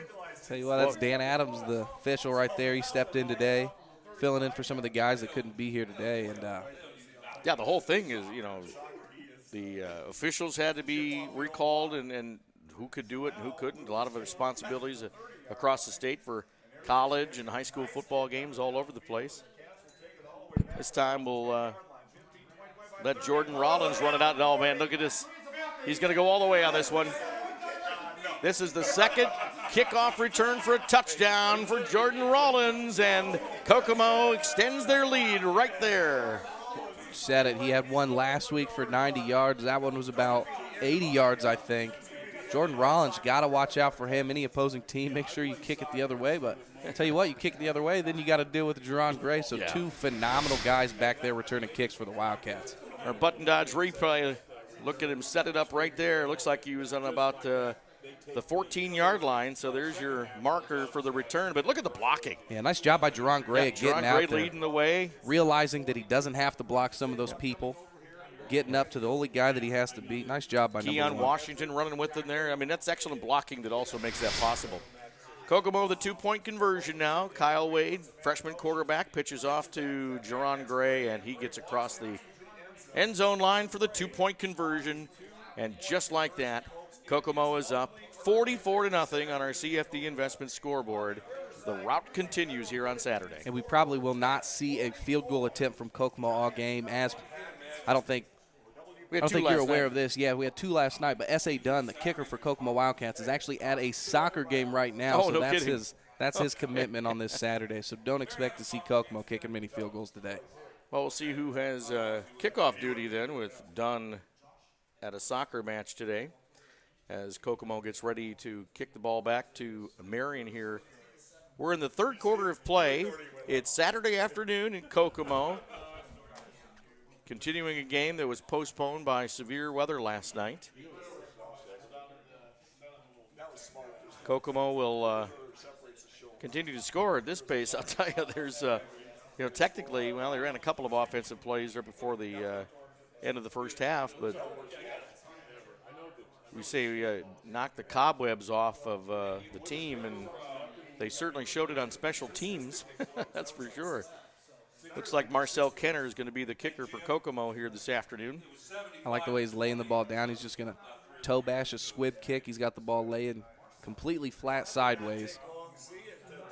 A little unconventional here. I like when you see a big body kicker. I'm a Sebastian Janikowski fan myself, so.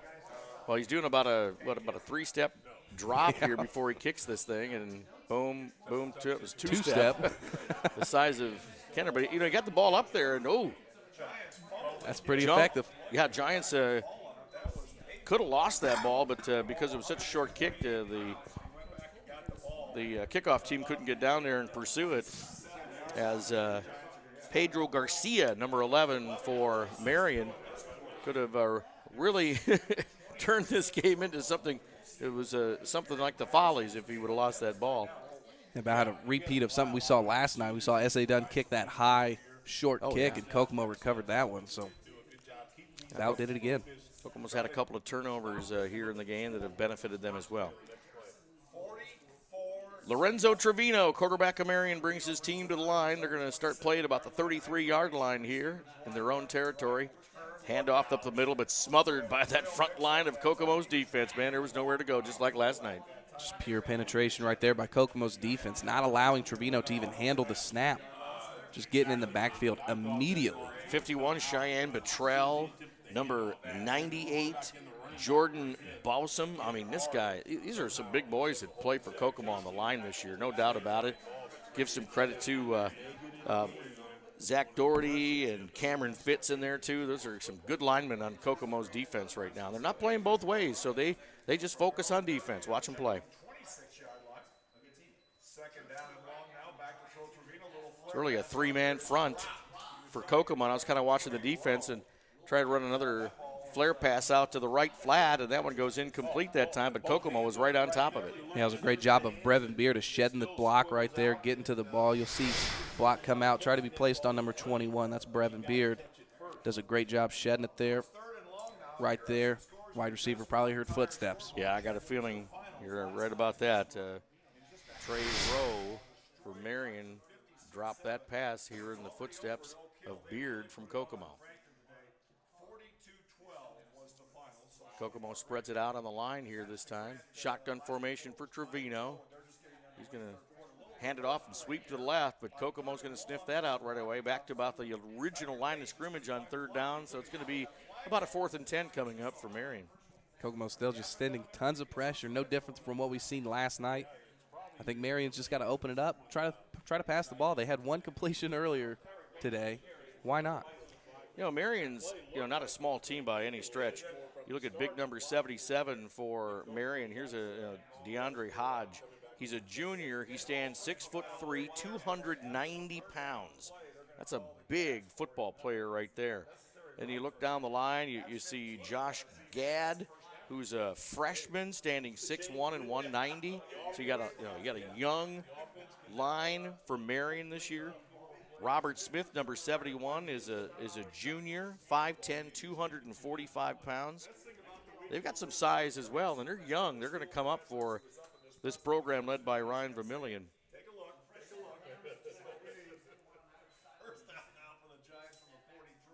The penalty marked it off. And another penalty flag comes out into play. They're really fighting in the trenches here in this game right now. Yeah, they're getting beat at the line of scrimmage. Looks like another mouthpiece. Looked like the referee was signaling.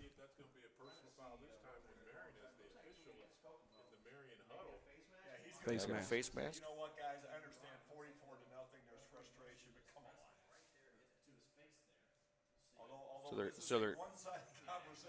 So they're talking. Yeah, they're talking. Talking to the Marion players in the huddle, and we'll see just where that penalty actually is being played.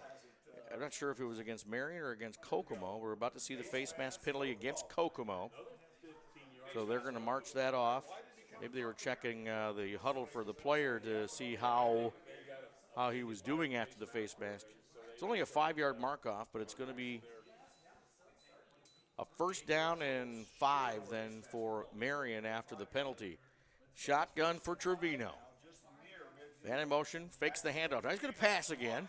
Puts the ball up, and this is going to be overthrown and out of bounds. And coverage on that play from Kokomo's Jordan Rollins, but that ball was out of bounds, and Trevino kind of let that one fly. Yeah, he had to get rid of it pretty early right there. But I like the choice of the Marion Giants to throw the ball right there. There is tons of open spots on the field to throw to. Unfortunately, Kokomo just sent a little too much pressure. Trevino had to get rid of it quick. But a lot of open areas on the field you'll see here. Trevino could have threw it a lot of places. Yeah, wide open receivers all over the field. He just let her rip, and there's a little bit too much arm on that. There might have been enough of a seam there. So here's 2nd down and 5 for Marion under center this time. Trevino looks like he might be calling an audible. Decides to go up the middle this time, and Kokomo's front line again just stuffing the offensive line of Marion, and another loss on a Marion running play. And you kind of wonder when they're going to take that play out of the playbook. I don't think they've gained a yard on that play in this 2 days of football. Yeah. I like the play action. Continue to run play action. It seems to be working for you guys. It seems like that's the only thing that Marion's really gained more than 4 or 5 yards on. No gain on 2nd down, so now it's 3rd and 5. And, it's really something. Marion has not been able to move the ball on the ground much at all here in this contest. And, just overthrown, almost intercepted after the tip, and another flag is going to fly. We'll see where that is going to impact this 3rd down play, and might be something to do with the quarterback after he let the ball fly. Might be a roughing the quarterback penalty on Kokomo here. And here we go, explaining things. Personal foul against Marion. So that's going to mark off. They're going 15-yard penalty on Marion, so that's going to bring up a long 4th down conversion. Here you had a team that was knocking on the door to crossing midfield. As we look at the play in our button dodge replay. Very soft coverage right there by Kokomo. But camera kind of moves away from where the penalty may have happened. So here comes the 4th down play. Going to punt this one again. Opportunity for the speedy backs, Jerron Gray. Or actually, that is Keon Washington. The ball goes over the head of Jones. Now he's running for his life as the Kokomo defense is trying to get him. They sack him way back there by the 24-yard line. My goodness, a miscue from the center to the punter. Adds to the pain of what this Marion Giants team has suffered here to Kokomo today. And that's the absolute worst thing that could happen right there. You have to have those small things down, such as your snap. Marion just facing a lot of problems that they're causing themselves. Well, when you drill down and look at this team, it's a young team for Marion. It's got some senior leadership, but a lot of freshmen have made the varsity squad this year. So those are the kind of mistakes you make. And there's a lot of pressure when you're down 44-0, trying to make something work. And Kokomo back on offense, 24-yard line. Hand off to the fullback this time. And a big back, as we've definitely shown you throughout the game here. Jordan Holloman, he's a big fullback, and he's tough to get down. And many times the whistle blows, and that 220-pound fullback hasn't even hit the ground. He just stopped his forward momentum. Yeah, he's got a great frame for that fullback position. He can run the ball. We seen him yesterday. He had a few yards on the ground. Let's see what he had on the stat chart exactly. He had 32 yards, but a touchdown was included in that. He got 4 yards on that 1st down carry. 2nd down now for Kokomo. Bo Baker's going to come over to the left side. He cuts inside. Nice pursuit by Marion's defense this time, corralling Bo Baker to just a couple of yards. Gets back to about the forward progress is going to put him at the 18-yard line.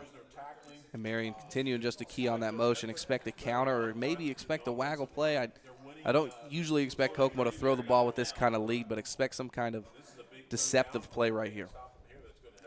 Third down play with 4 yards to go.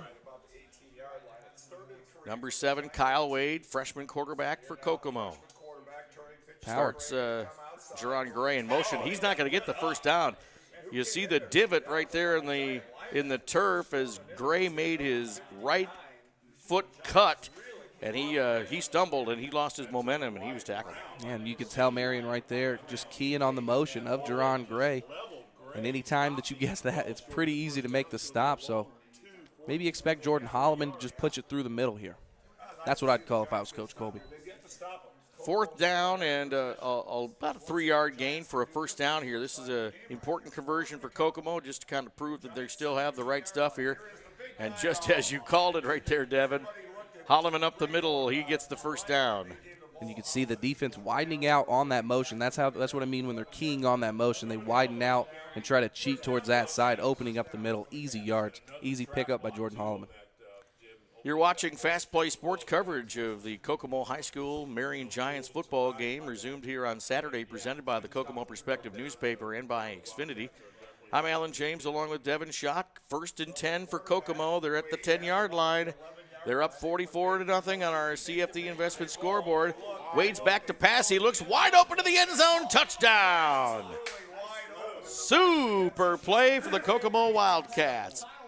Wade to Corey Schrock for the touchdown. And I tell you, with this kind of a lead, I think Coach Colby can relax and try some more of that passing game with that freshman quarterback. Yeah, I think he's just trying to send a message. He's probably doing 2 things. He wants to work on that. I mean, with a lead like this is a time to work on some plays like that. But Marion is just overloading the box way too much. So Coach Colby's, trying to say, hey, respect our offense a little more than that. Stop trying to cheat us. Well, if you're putting together a defensive game plan against Kokomo, I think you're okay with loading up the box. But with the size of Kokomo's line and their strength, they're really out-muscling Marion here tonight and this afternoon here. And the 2-point conversion looks like is not going to convert. They're saying no good.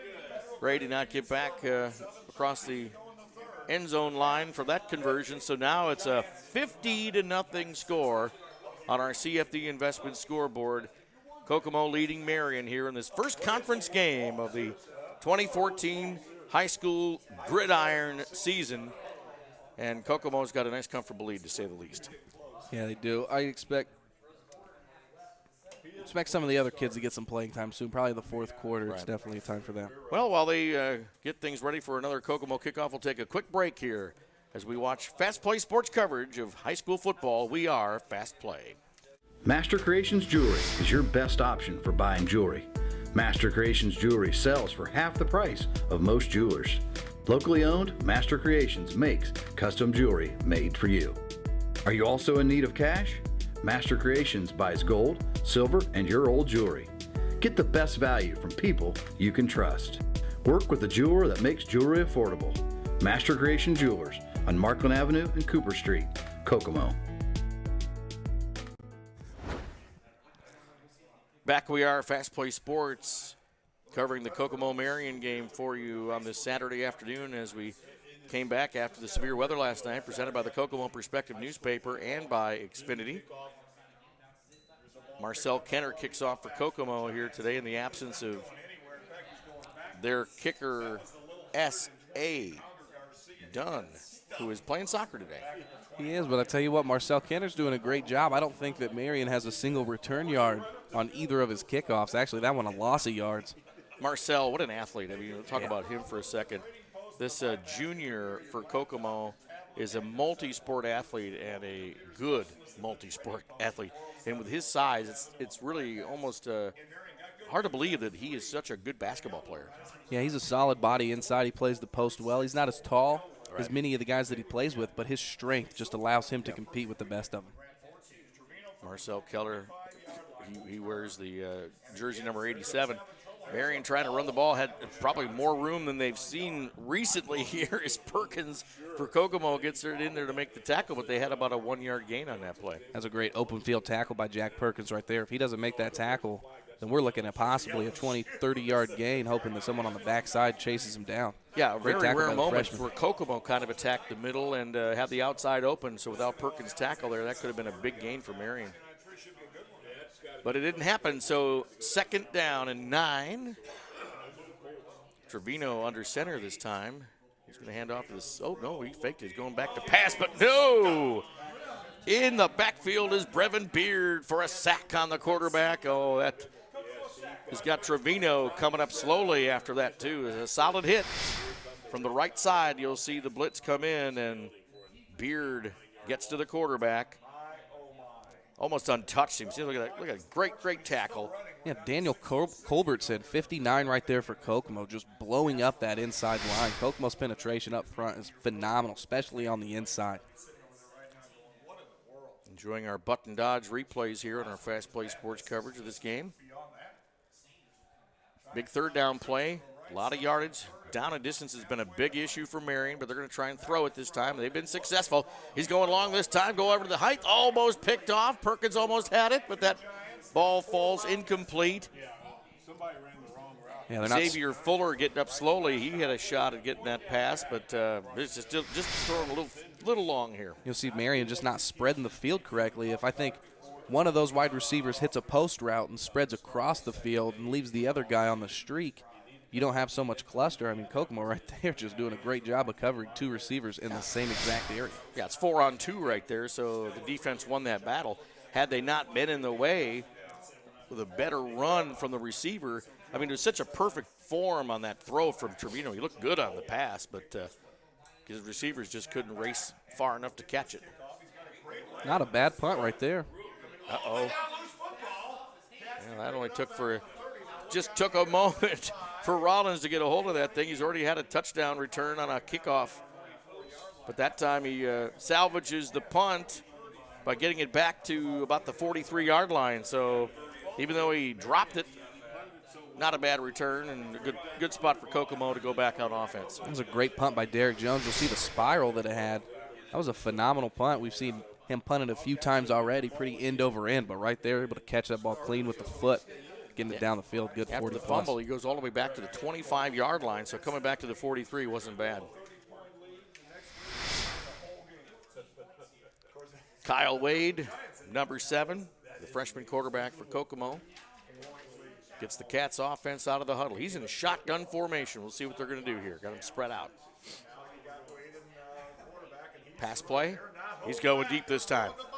He's trying to hook up with, Jordan Matthews had a shot at that, but fairly decent coverage on the play by Marion's Alex Hernandez. But that had a shot. We'll look at the replay here in a second. I mean, deep passing plays like that certainly have a lot to do with timing. Watch Wade as this big kid, great freshman. Look at that. Nice looking pass. Good form. And that's right off his hands. I'm a firm believer, and if it hits your hands, you should catch it right there. Yeah. Able to put 2 hands, Jordan Matthews, 2 hands right on the ball. He's got to bring that in. All right, so now Kokomo coming from the huddle again. Another spread, 4 wideouts for Kokomo here with Wade getting it, the shotgun. Gets it outside. Nice pursuit by Keon Washington on the outside there. You got Kieran Sanders from Marion getting up there too. 36, Spencer Reynolds with the open field tackle right there. I was actually expecting that pass play. Oh, that was the play you were thinking of. Now I'll tell you what, Kokomo, after a couple of pass attempts, is finding themselves in a rare down and distance situation. 3rd and 10 for Kokomo, and they're at the 43-yard line, so they haven't moved it since they've been on offense this time.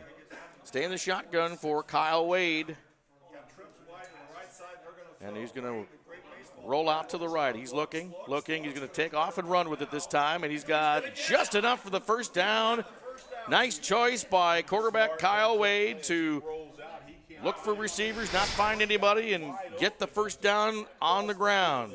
Able to roll out to the strong side of the field, realizing Marion just dropped too many people in coverage, and he had the legs to do it. Great job, great idea by the freshman. Smart move by Kyle Wade. Yeah, looked like John Elway right there, son. Nicely done. I'll tell you what, by the time he is a senior, he is going to be one athlete. Well, and you look at what he's surrounded with. I know that there are some seniors on this squad that are making a great contribution to Kokomo this year, but there's a lot of young guys on this team that are going to grow up with him. And watch Kokomo have some great skill set players here in the years to come. Wade's going to throw again. Look at all this passing. Boy, he throws it in the middle of nowhere, thank goodness, because there were 4 Marion defenders closer to the ball than anybody from Kokomo. Jordan Matthews, perhaps the intended receiver on that play, number 12, but Wade couldn't get it to him that time. We'll see if Coach Colby's going to continue with the pass attack here in this series. Up 50-0 is a good time to work on it. Yep, it is. We got 4 minutes left in the third. I imagine that Coach Colby's running this because he's going to give the fourth quarter to probably some substitutions, little guys that don't play too much. But right now, it's prolonging the game. Well, you know how I feel about these kind of things. I mean, this is the time to work on, a team's part of their game in game situation. You can practice this all day. And that ball, you heard the press box explode, incomplete, nearly intercepted on the play by Cedric Johnson for Marion, but unfortunately, Beard, who was the intended receiver, is shaken up on the play. He's still down as we look at this. What is this, really the 4th consecutive pass play here for Kokomo. And, boy, that was a heck of a hit. Really, who came in on the play was Spencer Reynolds for Marion. He just leveled Beard. Beard shook up a little bit. He's up on his feet, and Brett Patterson from replay escorts him off the field, make sure he's okay. Takes the helmet off, and he'll take a little breather. Probably got the wind knocked out of him with that hit from Spencer, but Kokomo continues to work on their passing game. But we were starting to talk about that. Working on this passing game in-game situation is really much more effective than what you do in practice. Yeah, it's a look you cannot duplicate in practice. You're only going to get a game look within a game, and right now I think Kokomo's pulling some things out of this that they can really use and work on later on in the season. Boy, look at this deep pass down. Up in the air, great coverage on the play from Tyro from Marion, knocks that ball down as Jordan Matthews was the intended receiver for Kyle Wade on that one. And here's a rare situation for Kokomo. They're sending the punt team out. Yeah, Kokomo's just sending the ball, I think, too far down the field. I know it's a 2-minute offense. You won't see Kokomo really break into that offense until they really need to get down the field. So that's why you're seeing these long routes. But for the most part, I think Kokomo could have hit some short routes, a lot of screen passes there, and they would have been fine. Really soft coverage from Marion, but Kyle Wade just not able to get the ball down the field. Jordan Rollins. It's interesting. You got Kyle Wade, the quarterback, is the long snapper for the punting. He'll snap it back to Rollins here, who's going to get the punt off, and kind of a line drive kick. Hits it about the 14. Oh, ball gets loose there at the 11-yard line. That's where the ball's going to be blown dead. Marion is going to take over on offense here in a moment, but penalty flag is on the field. We'll see what happened on that punt play. Kokomo punting to Marion. Looks like a personal foul again. It's going to be against Marion. Half the distance. Yep, so half the distance to the goal, and Marion's going to have a long field to look at, and they haven't had a chance to score in this game. We saw probably, the deepest penetration last night in one series that Marion had. I think they got down close to maybe the 35-yard line last night. I think that's about as close as they got to scoring last night. And Kokomo's defense shut them down, but it was the passing game that was really Marion's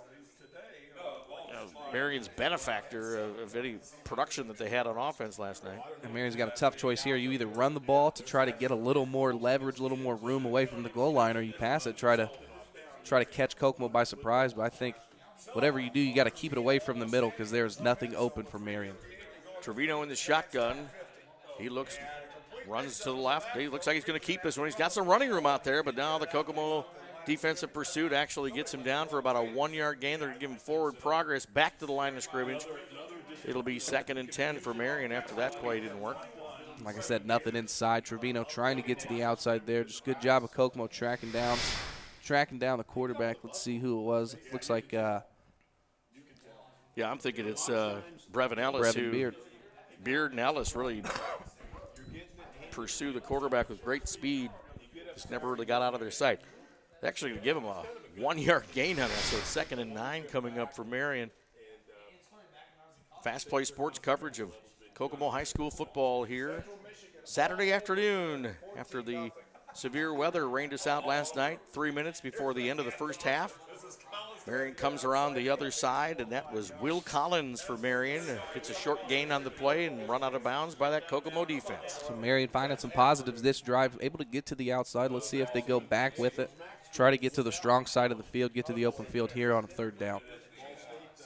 Starting to see a lot of other players get into the game. Keith Mills, number 14 for Kokomo, subs in on this 3rd and long. Seen him come in several times in these longer down and distance plays for the Kokomo defense. 2 wide outs, 2 in the backfield, shotgun formation, going to pass.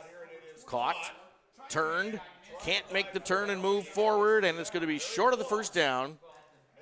Kokomo's defense right there, led by Brevin Beard. Nice quick pass to the left side, 2-step drop, and boom. Nice catch by Marion on the play. But you had Jordan Matthews, Brevin Beard right there to make the tackle. 4th and about 1 yard, and they're going to punt.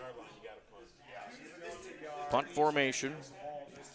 Jones will get his kickoff, a line drive kick. It's going to take a nice Marion bounce, crosses the 50. And we'll see some running room, but great tackling on the play. Give the credit to Lorenzo Trevino, the quarterback, who actually went down and made the tackle. And Keon Washington, right there. Sometimes you got to realize it's better just to drop, especially when you have one leg covered up like that. It's almost better to drop than to take a hit from a guy that's got a clean shot on you while you're held up running full speed. Well, Marion coach Vermillion, he must really respect the ability of his quarterback to want to play football because he's put him in a situation where he can get hurt. I've always babied my quarterbacks whenever I was coaching. They always got the good stuff. Didn't put him in harm's way all that much. We'll hand off to, oh, wow. Jerron Gray, it looked like he got caught up in the body of Andrew Doherty, who was the lead blocker, and then it allowed for Marion to kind of ride his back a little bit and get him another rare loss of yardage on that play. About a 2-yard loss on that. Now watch how look like he's just caught up into Doherty's body.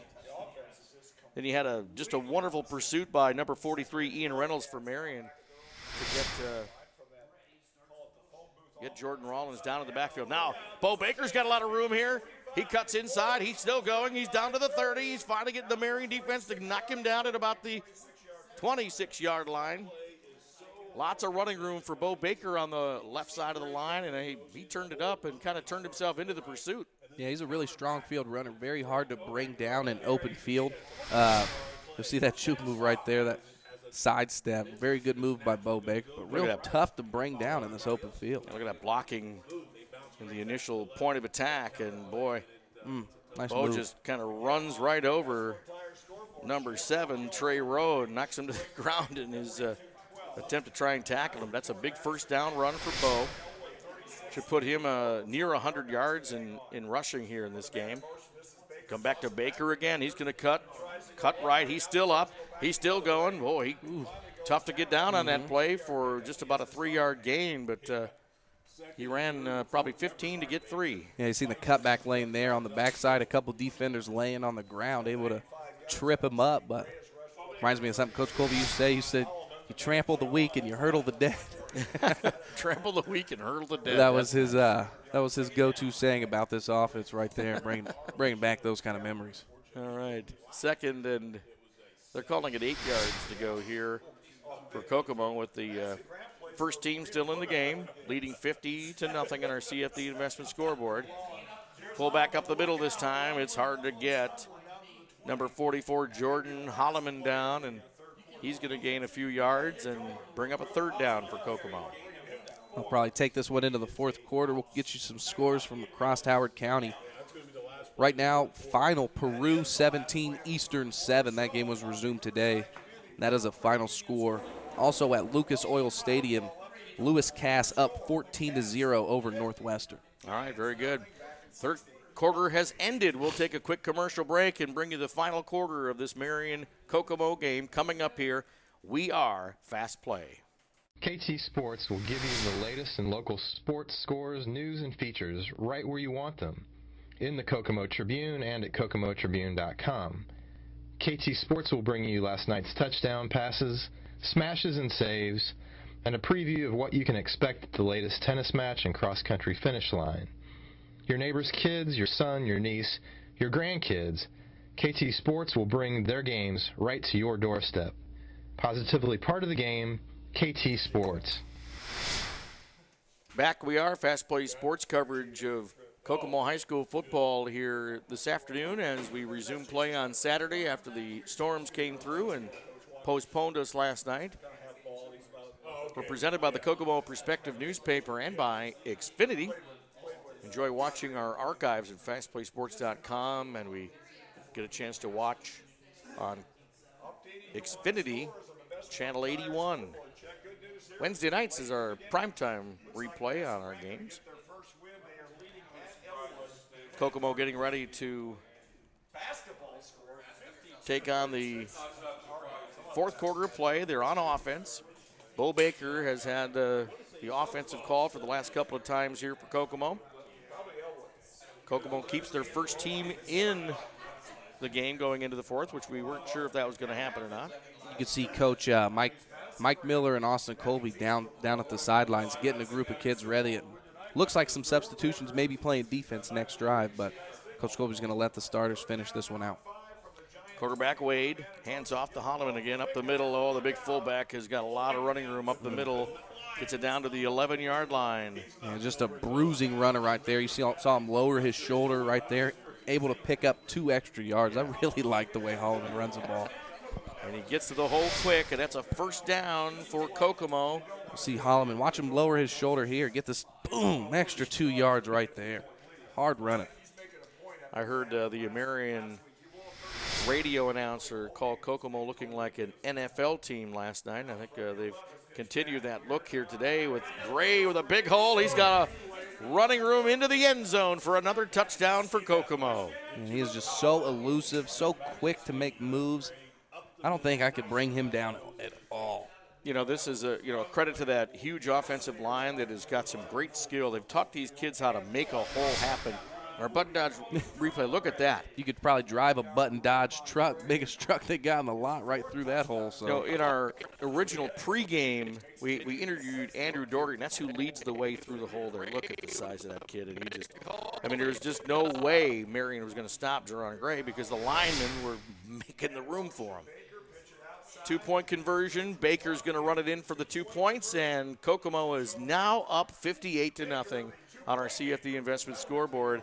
Yes, it's a rout, and it's a conference game route. And that means a lot because when you look back as being a Wildcat alum yourself, Devin, I mean, you played 3 years of varsity, if I remember correctly. Mm-hmm. Conference games, those are the ones you're measured against. Yeah, I mean, that was the goal each season was to win conference. Fortunately, I was lucky enough to never lose a conference game, 21-0. But I tell you what, it was some of these – my senior year, we actually almost lost to Marion at Marion, come to think about it. I mean, these conference games do mean a lot, but I just love the way the conference games, the feel they have, the Logan support game, the Huntington North game. I mean, you get some rivalries in there that you just can't match up with those first couple weeks of the season games. You know, and I know Coach Colby, you know, he wants to see his team get better and better, and what happens in football is you do get better and better. Barring injuries, you get better and better every single week, and then you get to the tournament. Then you take your team outside the conference and go up against some real stiff competition in the football tournament. And that is, you know, one of the things that I know a lot of us that are football purists, we want to see a team like this go deep into the tournament, if not all, you know, get all the way to the state championship. It's been a long time since Kokomo's gone real deep in the tournament. Does this team have what it takes? It could. It's tough to say. Last week they played Fort Wayne, a legit top team. They played them all the way until the final whistle. So, I mean, it's tough to say. We'll see in a few weeks how far Kokomo can progress and how much better they become. Yeah, this team is one to watch here for Kokomo this year, and you're absolutely right. Fort Wayne ranked, I think, 11th in the state in 5A. So you're able to run with a top, basically a top 10 team right there. And they're showing that Kokomo's got some muscle in the NCC by having such a strong game against Marion here this afternoon. 5A is a tough class to really do things in. There's a gray area between, a really big school and a small 5A school, and I think Kokomo fits in that smaller 5A school scale. But, Kokomo just showing me a lot so far this season. They look pretty good. Well, Marion's got its first team still on the field as Trevino brings his team to the line under center. Surveys the defense. Looks like he might go back to pass on this play. Yes, no. Quick handoff on first down, and that goes to Cedric Johnson, but he is able to lean forward for a couple of yards. Not really seeing the subs coming in for Kokomo just yet. So we're definitely working on this first team here for a long way into the game. Even though you have a 58-point lead, it's important for these starters to get the reps. I think if it's more of a conditioning lesson from Coach Colby. Last week they gave up that lead late in the fourth quarter, so I think he's trying to, run these legs a little more, condition these guys, get them a real game look for as long as possible. Second down and about 6. Fumble. Ball's down, but Turbino, I think, is able to get back down on that ball. Yes, he is. Something happened in that exchange, put the ball on the ground, and Kokomo in a rare moment where they didn't have as many guys in penetration, not able to get to the ball, but Marion recovers. And where they had an opportunity to perhaps get a first down in this series, it backs them up pretty far. It's going to be a 3rd and 17 coming up for Marion. Fast Play Sports coverage of Kokomo High School football here at Walter Cross Field, presented by the Kokomo Perspective newspaper and by Xfinity. I'm Alan James along with Devin Schott. Marion Giants with a 3rd and real long here. Quarterback Trevino in the shotgun. He rolls right. He's going to look deep. He's got to get that first down. Oh, no. Kokomo smothers him in the backfield. Boy, there's about 3-4 players who were all in on that sack of the quarterback. You've got number 51, Cheyenne Betrell. He kind of put the pressure on him first there, and then cleaned up by Jordan Bossum. He's great. Yeah, 4th down and real long for Marion on this play. They're definitely going to punt, but the field position for Kokomo as they come back on offense is going to be excellent here in the fourth quarter. This is just great man coverage right there by Kokomo, able to man up on defense. Quarterback not able to find any open receivers. Well, and that was one of those situations where the size of that Kokomo defense, and they had some good coverage on the play, but you're looking at a quarterback in Lorenzo Trevino who's only 5'8". So the punt goes right to the back of a Marion offensive lineman. Yeah, the ball should actually be down about 2 yards. 2 yards before that, the ball kicked forward. So as soon as it makes contact with the Marion Giant, it's automatically dead. So I think that's the wrong spot by the official. Let's watch Jones. Watch Jones in the replay here. I think he turned his ankle trying to punt the ball. So he came up limping. Now watch his takes the punt and. Yeah, they're going to bring it back a couple yards. You can see the official right there is where it made contact. So they should be at the 24? 24. I'd say the 24 or 23 yard line. That looks like where they're going to move it to. Yeah, they got it spotted at the 25 right now, but I don't think he turned his ankle. I mean, he was maybe just punted it off his shin. I think that's what happened to Jones on that punt for Marion. Kokomo with a short field, and we got some substitutes in now. This is second string offense. Yep, so we're going to see a new quarterback and a new backfield for Kokomo to finish this game out with 9 minutes left to go in the game. And that time, the ball carrier was Amontre Prater, number 23. He comes out to get the play from the coach and back into the huddle. This will be the JV class. You speak of the feeding system of how the different levels of play from freshman to junior varsity on up to varsity. And Kokomo's been waiting for that this group to get to varsity. There was the JV group, but I haven't heard much talked about this group yet, this JV group.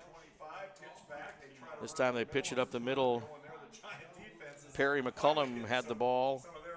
Didn't see a lot of daylighters. We have a much new offensive line in the game right now.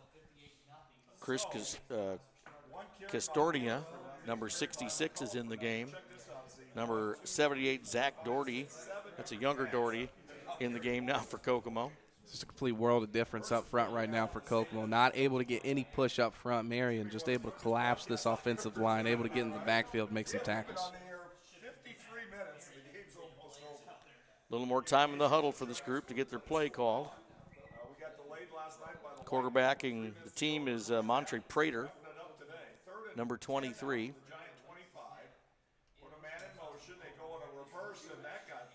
Yeah, they just have total different execution, but I think they're still playing against the Marion first team, I believe. They are. And that's a look. That's a Yeah. look that you're never going to get. I mean, this is a great thing for these young kids to come out here and play against the starting defense. But right there, that was just a botched counter play. You could tell these guys don't really have this offense down pat right now. They're a little intimidated. I remember the first time I got some varsity experience when I was coming up as a JV player. I was like, wow, new standards being held, and your fellow players kind of keep you in line when you're playing with when you're a JV player and you're playing with varsity players. I mean, they help coach you to a certain extent. We're running clock as best we can, and this is a nice open field. And it's, oh gosh, Marion's defense swarms around the ball carrier Dante Smoot this time for Kokomo, and he could not get very far. Number 41 tackled for a loss on the play, and that's going to turn it around. Now they'll turn it over to Marion here with only 6:45 left to go in this game. Kokomo with a 58-0 lead on our CFD investment scoreboard. They continued the dominance that they showed last night against Marion into this afternoon's play. Got most of the first half done last night before the storms came and shut us down. And now the sun is starting to show itself here this afternoon as it's about 1 o'clock here in Kokomo as we're playing the game at this time. Get some substitutes on defense there, and Marion's able to show some movement against the Kokomo JV. Got a chance to see Kieran Sanders carry the ball for Marion on that play. It's a nice job by Kokomo's JVD, not really allowing too much. But a good game by Marion. We'll see if they can score. This would be a great testament for Kokomo's JV defense. If they can stop Marion from scoring here, I mean, that tells you a lot about your JV guys. Yep. Clock is rolling. First team for Marion still out there. Trevino, the quarterback, he's in his shotgun formation. Looks like he's going to try and throw the ball.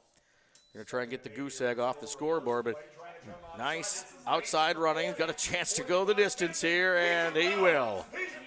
Can't get the Kokomo JVs to stop number 5, Tyrick Bates, and that takes the goose egg off the board, and the JVs caved in for that Marion first team offense right there. I like the heart by Keith Mills right there for Kokomo. He's chasing him down all the way from behind. You see him. He's number 14. He'll be the guy on the screen.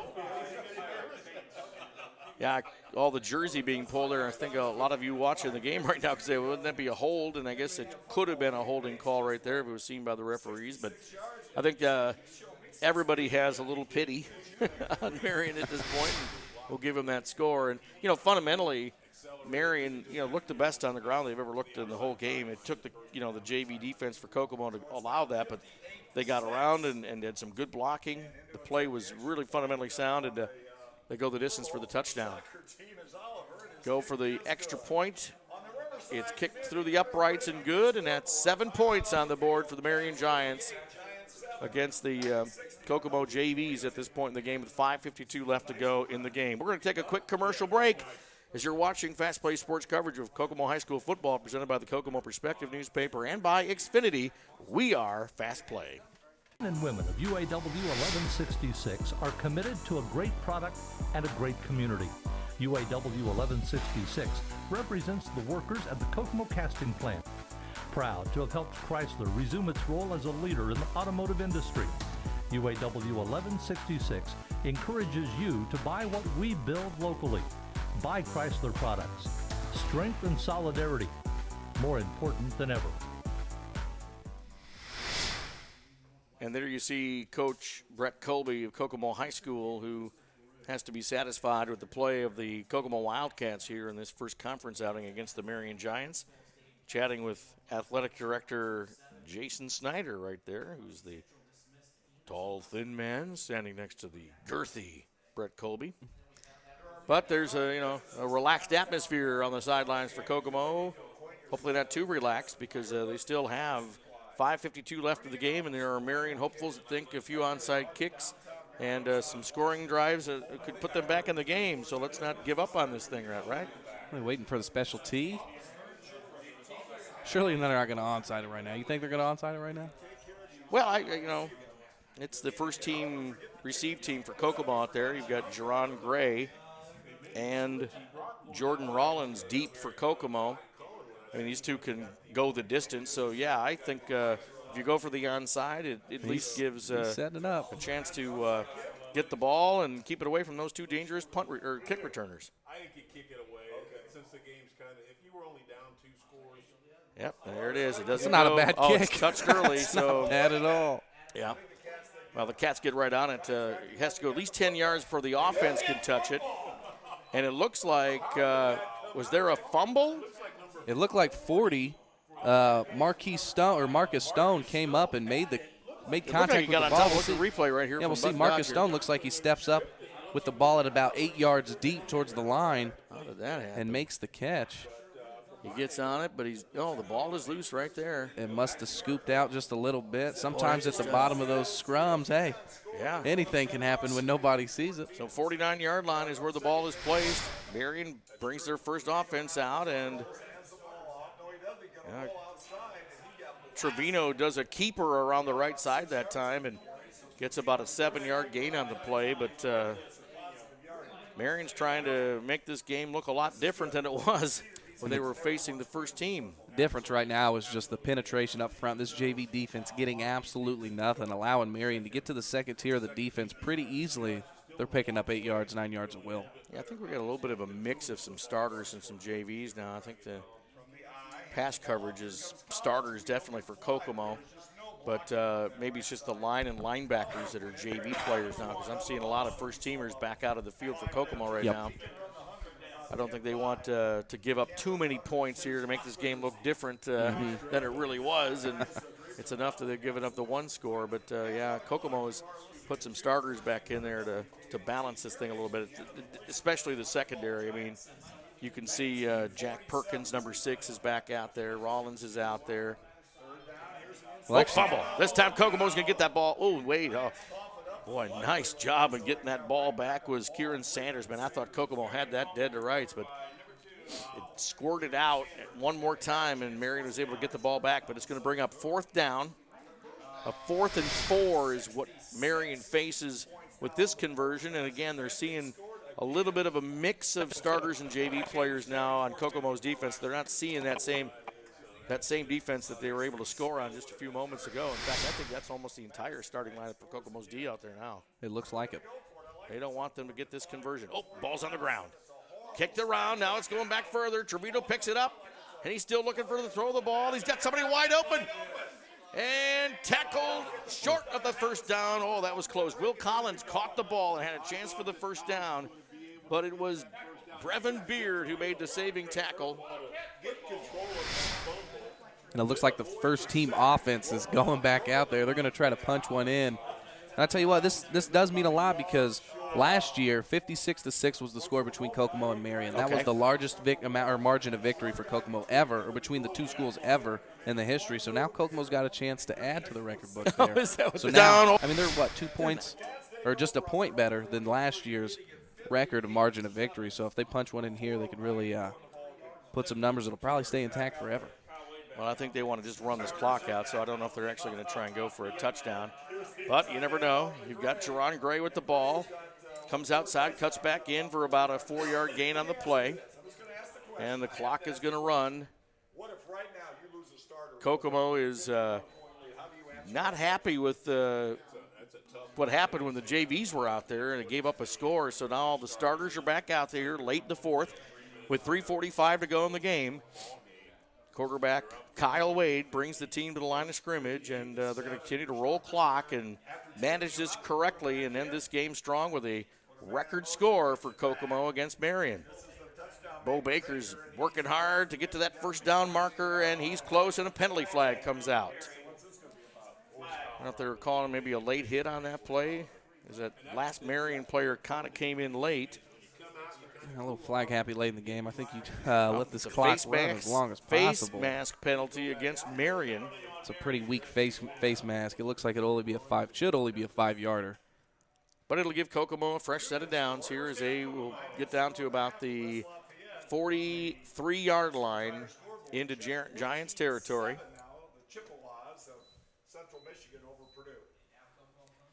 Kokomo's first team comes up, trying to manage this clock to the end here to put this game into the record books.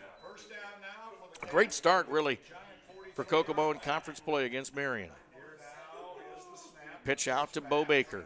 Bo Baker comes out to the left, got a block from Gray. Gray makes another block, and defense of Marion catches up to Bo Baker, but he gets to about maybe the 38, 39-yard line before he's brought down.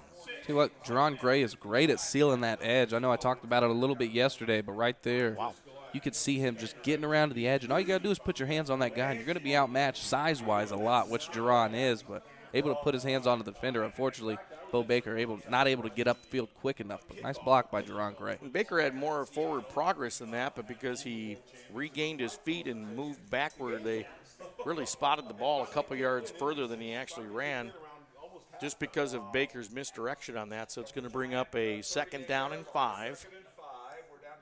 Kokomo puts it up the middle with Holloman. He's got such a great ability to fight through tacklers, and he has an easy first down for Kokomo as the clock now has 2:33 as they move the chains. That's just you get a great 1-2 punch with either back. You go Bo Baker or Jerron Gray, you got speed, you got quickness, and then you just punch it up the middle with Jordan Holloman. I mean, that is just what you need in this Kokomo offense. Really impressed with Holloman. Penalty on the play.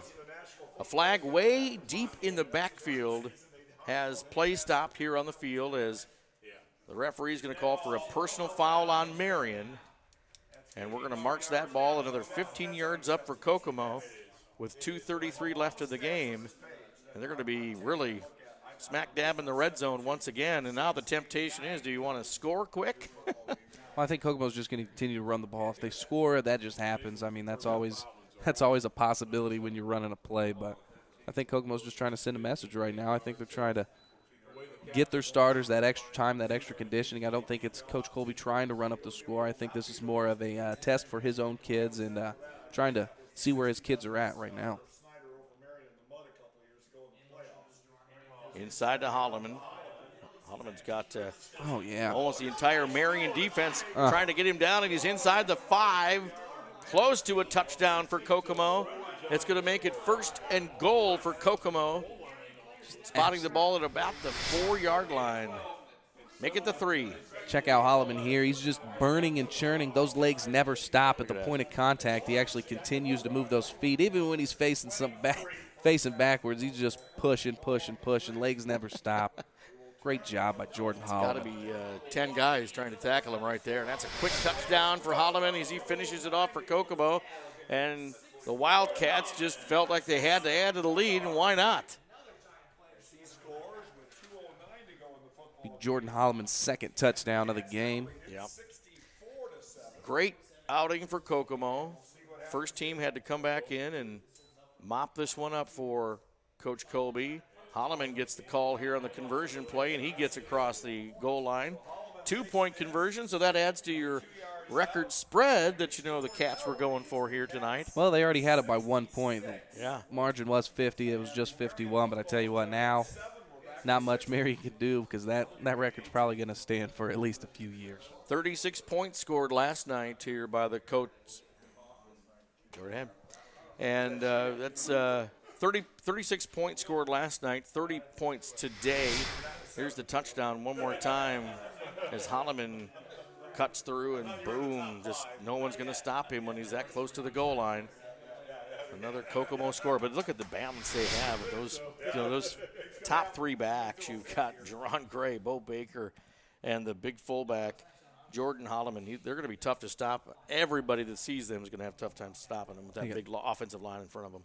tons of different styles of backs, too. You got the bruiser in Holloman. You got the quickness in Jerron Gray. And you got just the overall talented back in Bo Baker, able to get it done many ways.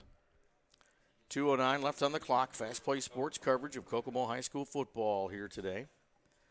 Solid lead, 66-7 on our CFD investment scoreboard. Kokomo is going to kick off one more time, and Marcel Kenner, who's the substitute kicker. S.A. Dunn is playing soccer today, and Kenner's done a good job kicking the ball for Kokomo with that special way he tees the ball up.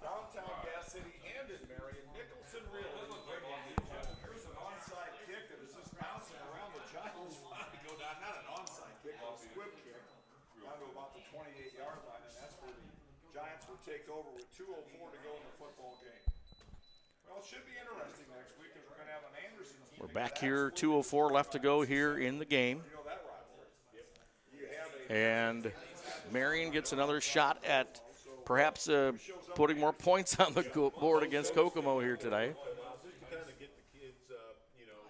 Looks like Kokomo is back out there with their first team defense. And it's a new quarterback for Marion here, as number 10, Mark Cohn, is going to get a shot to lead the Marion Giants. And he's going to hand off. Inside, stuffed right away by Kokomo. Hand off to Cedric Johnson. Doesn't have a chance of gaining the yards on the play. I wonder how Jerron Gray is going to rank in the state after this game. He was 20th in the state going into yesterday's game, I'd say, with 302 yards. He's got over $150, I believe, for this game. So we'll see where he stands at the end of this week. I'm still impressed by the Marion Giants' size on their offensive line. They've got some big guys, and they are young as well. So they're learning a lot from a Kokomo team that is not too far away in age from them. Mark Cohn never let go of the ball after he took the snap, and the surge from that Kokomo first-team defense just kept him going backwards, and they finally blew the play dead after about a 4-yard loss. And it's just a sea of red every time that Kokomo's starting defense is in there. You'll see as soon as the ball snapped, just watch this swarm of red jerseys right around the ball. Nowhere to go. That's 6 guys on the ball carrier right there for Kokomo. That's swarming to the ball right there. That's a great thing. You never want to see single tackles. Anytime you can see multiple jerseys on the ball, you're doing your job, and that's been the case pretty much both days for Kokomo. Oh, what a nice throw and a catch. Flag on the play, however, but Mark Cohn, number 10, the quarterback, just kind of lofted one up there, but a talented receiver is Derek Jones. I mean, this kid is a sophomore. He's staying 6'3", and he's had some good catches in this game last night and this afternoon. Yeah, I'd say he's been targeted probably 6 times all game. He's probably caught 4 or 5 of those passes. Yep. Hasn't dropped anything. Anything that's thrown his way, he's usually catching. Well, we're trying to figure out what the flag means on the play. Marion had some positive yards on that pass play, and that's been the one thing they've been able to do. So they're going to call a procedure penalty against Marion, so that's going to bring that pass play back, unfortunately. 38 seconds to go here in the game, and Marion's just going to try and do something to get somebody out in the open and see if they can outrun Kokomo to the goal line. Some of these calls you just got to wonder about. 38 seconds left. You're facing this kind of deficit. Sometimes you just want the clock to roll. I think these officials have been a little flag happy today, but not really sure what the procedure issue was on that last play, but Marion changing quarterbacks at this situation. I don't know if there was an injury to Trevino or what the deal was, but they've got Cohn is going to lead the Marion defense. Kind of a misdirection play in the backfield. Try and get that speedster, Tarek Bates, outside. He's the one that scored the touchdown here earlier in the fourth. But he could not outflank that Kokomo defense, and they stop him after about a 2-3 yard gain. Clock is rolling, 10 seconds and counting, and this is probably going to be the end of the ball game here. As our final score on the CFD Investment scoreboard is Kokomo 66, Marion 7. And we'll be back after these words from our sponsors to recap this ball game that took a couple of days to play here at FastPlaySports.com, Kokomo Perspective newspaper, and Xfinity. We are Fast Play. The Jeep Celebration event is going on now at Button. Choose from a selection of over 500 brand new Dodges, Chrysler, Jeeps, and Rams. Let our experienced team help find the perfect vehicle for you. And every purchase is backed with amazing Button customer service. Get behind the wheel of the all-new 2015 Chrysler 200, designed and engineered to outperform the best vehicles in the industry.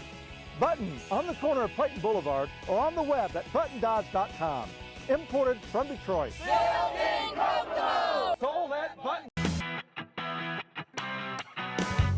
Welding students from the Kokomo Area Career Center helped create a new look for Walter Cross Field. They actually designed, built, and finished all the benches and screens and lattice work.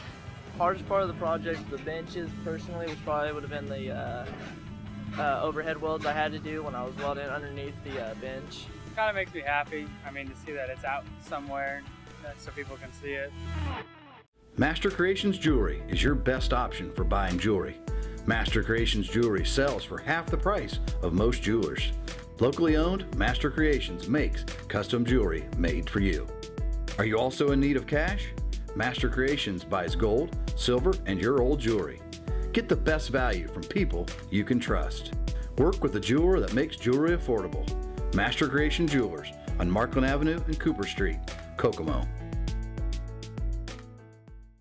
KT Sports will give you the latest in local sports scores, news, and features right where you want them, in the Kokomo Tribune and at kokomotribune.com. KT Sports will bring you last night's touchdown passes, smashes and saves, and a preview of what you can expect at the latest tennis match and cross-country finish line. Your neighbor's kids, your son, your niece, your grandkids, KT Sports will bring their games right to your doorstep. Positively part of the game, KT Sports. Men and women of UAW 1166 are committed to a great product and a great community. UAW 1166 represents the workers at the Kokomo casting plant. Proud to have helped Chrysler resume its role as a leader in the automotive industry. UAW 1166 encourages you to buy what we build locally. Buy Chrysler products. Strength and solidarity, more important than ever. Hi, this is Raleigh Fingers, and you're watching Fast Play Sports Network. Fast Play Sports coverage of Kokomo High School football today, presented by the Kokomo Perspective newspaper and by Xfinity. I'm Alan James along with Devin Schott. There's your final score on our CFD investment scoreboard. A record margin of victory between Kokomo and Marion, with the Wildcats finishing with 66. Marion getting one touchdown against Kokomo's JV defense, and that's the final, 66-7, as the teams exit the field here, and the sprinkling of fans that came back this Saturday afternoon to watch the conclusion of this game are also getting ready to exit. You had a chance to see this beautiful facility that Kokomo has rebuilt here at Walter Cross Field on the campus of Kokomo High School, and we're going to have some excellent contests to come. And when you look at Kokomo, Devin, I mean, here you have their tandem backfield of Bo Baker and Jerron Gray. They are averaging over 100 yards apiece each game played so far this year. That's quite a tandem to have to face for all the rest of the conference teams, and perhaps even when we get into the playoffs when the weather gets cold. Yeah, I imagine Jerron Gray is probably going to be in the top 15 in the state after this game in terms of rushing yards. But Bo Baker right there, and equally as good talent-wise as him. And then you go Jordan Holloman up front, the fullback. He adds that dynamic punch. And Kokomo's offensive line just doing a great job today. I know last week that Coach Colby said that they had to improve offensively up front. I think this was that test. I think Kokomo's loss last week to Fort Wayne is just going to make them that much more hungrier going on and on and on. So I think this Kokomo team can really make some noise in the state of Indiana come later half of the season. Well, Kokomo's defense also was incredibly strong against Marion tonight. That first-team defense didn't give up a whole lot on the ground, if any, maybe even negative yardage. Unfortunately, there was that running play that the Marion had against the JVs that goes on to the overall stats of the game, so it looked like positive yardage. But Kokomo's defense was incredibly strong tonight, and they've showed that in each of the first 3 games so far this year. Last week's game against Fort Wayne, they were up against some of the top talent in the country, really, with some Division I college level athletes coming out of Fort Wayne. So this team just gets, I think, better and better every week, and I think there's a lot of positive things that Coach Colby's going to have to say to this team as they get in the locker room here today.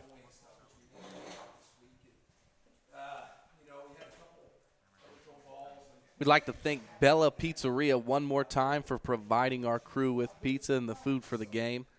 A true New York-style eatery. Find it at the mall, Bella Pizzeria. Thanks to them for helping us out and our crew. And we'll be on. What's our game next week? We're right back here with the Kokomo Wildcats right here at Walter Cross Field next Friday night, so we'll be ready for another game for you here at Fast Play Sports. Watch us on our archive, which is always stored at FastPlaySports.com, and look for us Wednesday night on Xfinity by Comcast. We'll be playing McCutcheon here next week, right here at Walter Cross Field, so we'll be here to call the game for you here on Friday night from Walter Cross Field.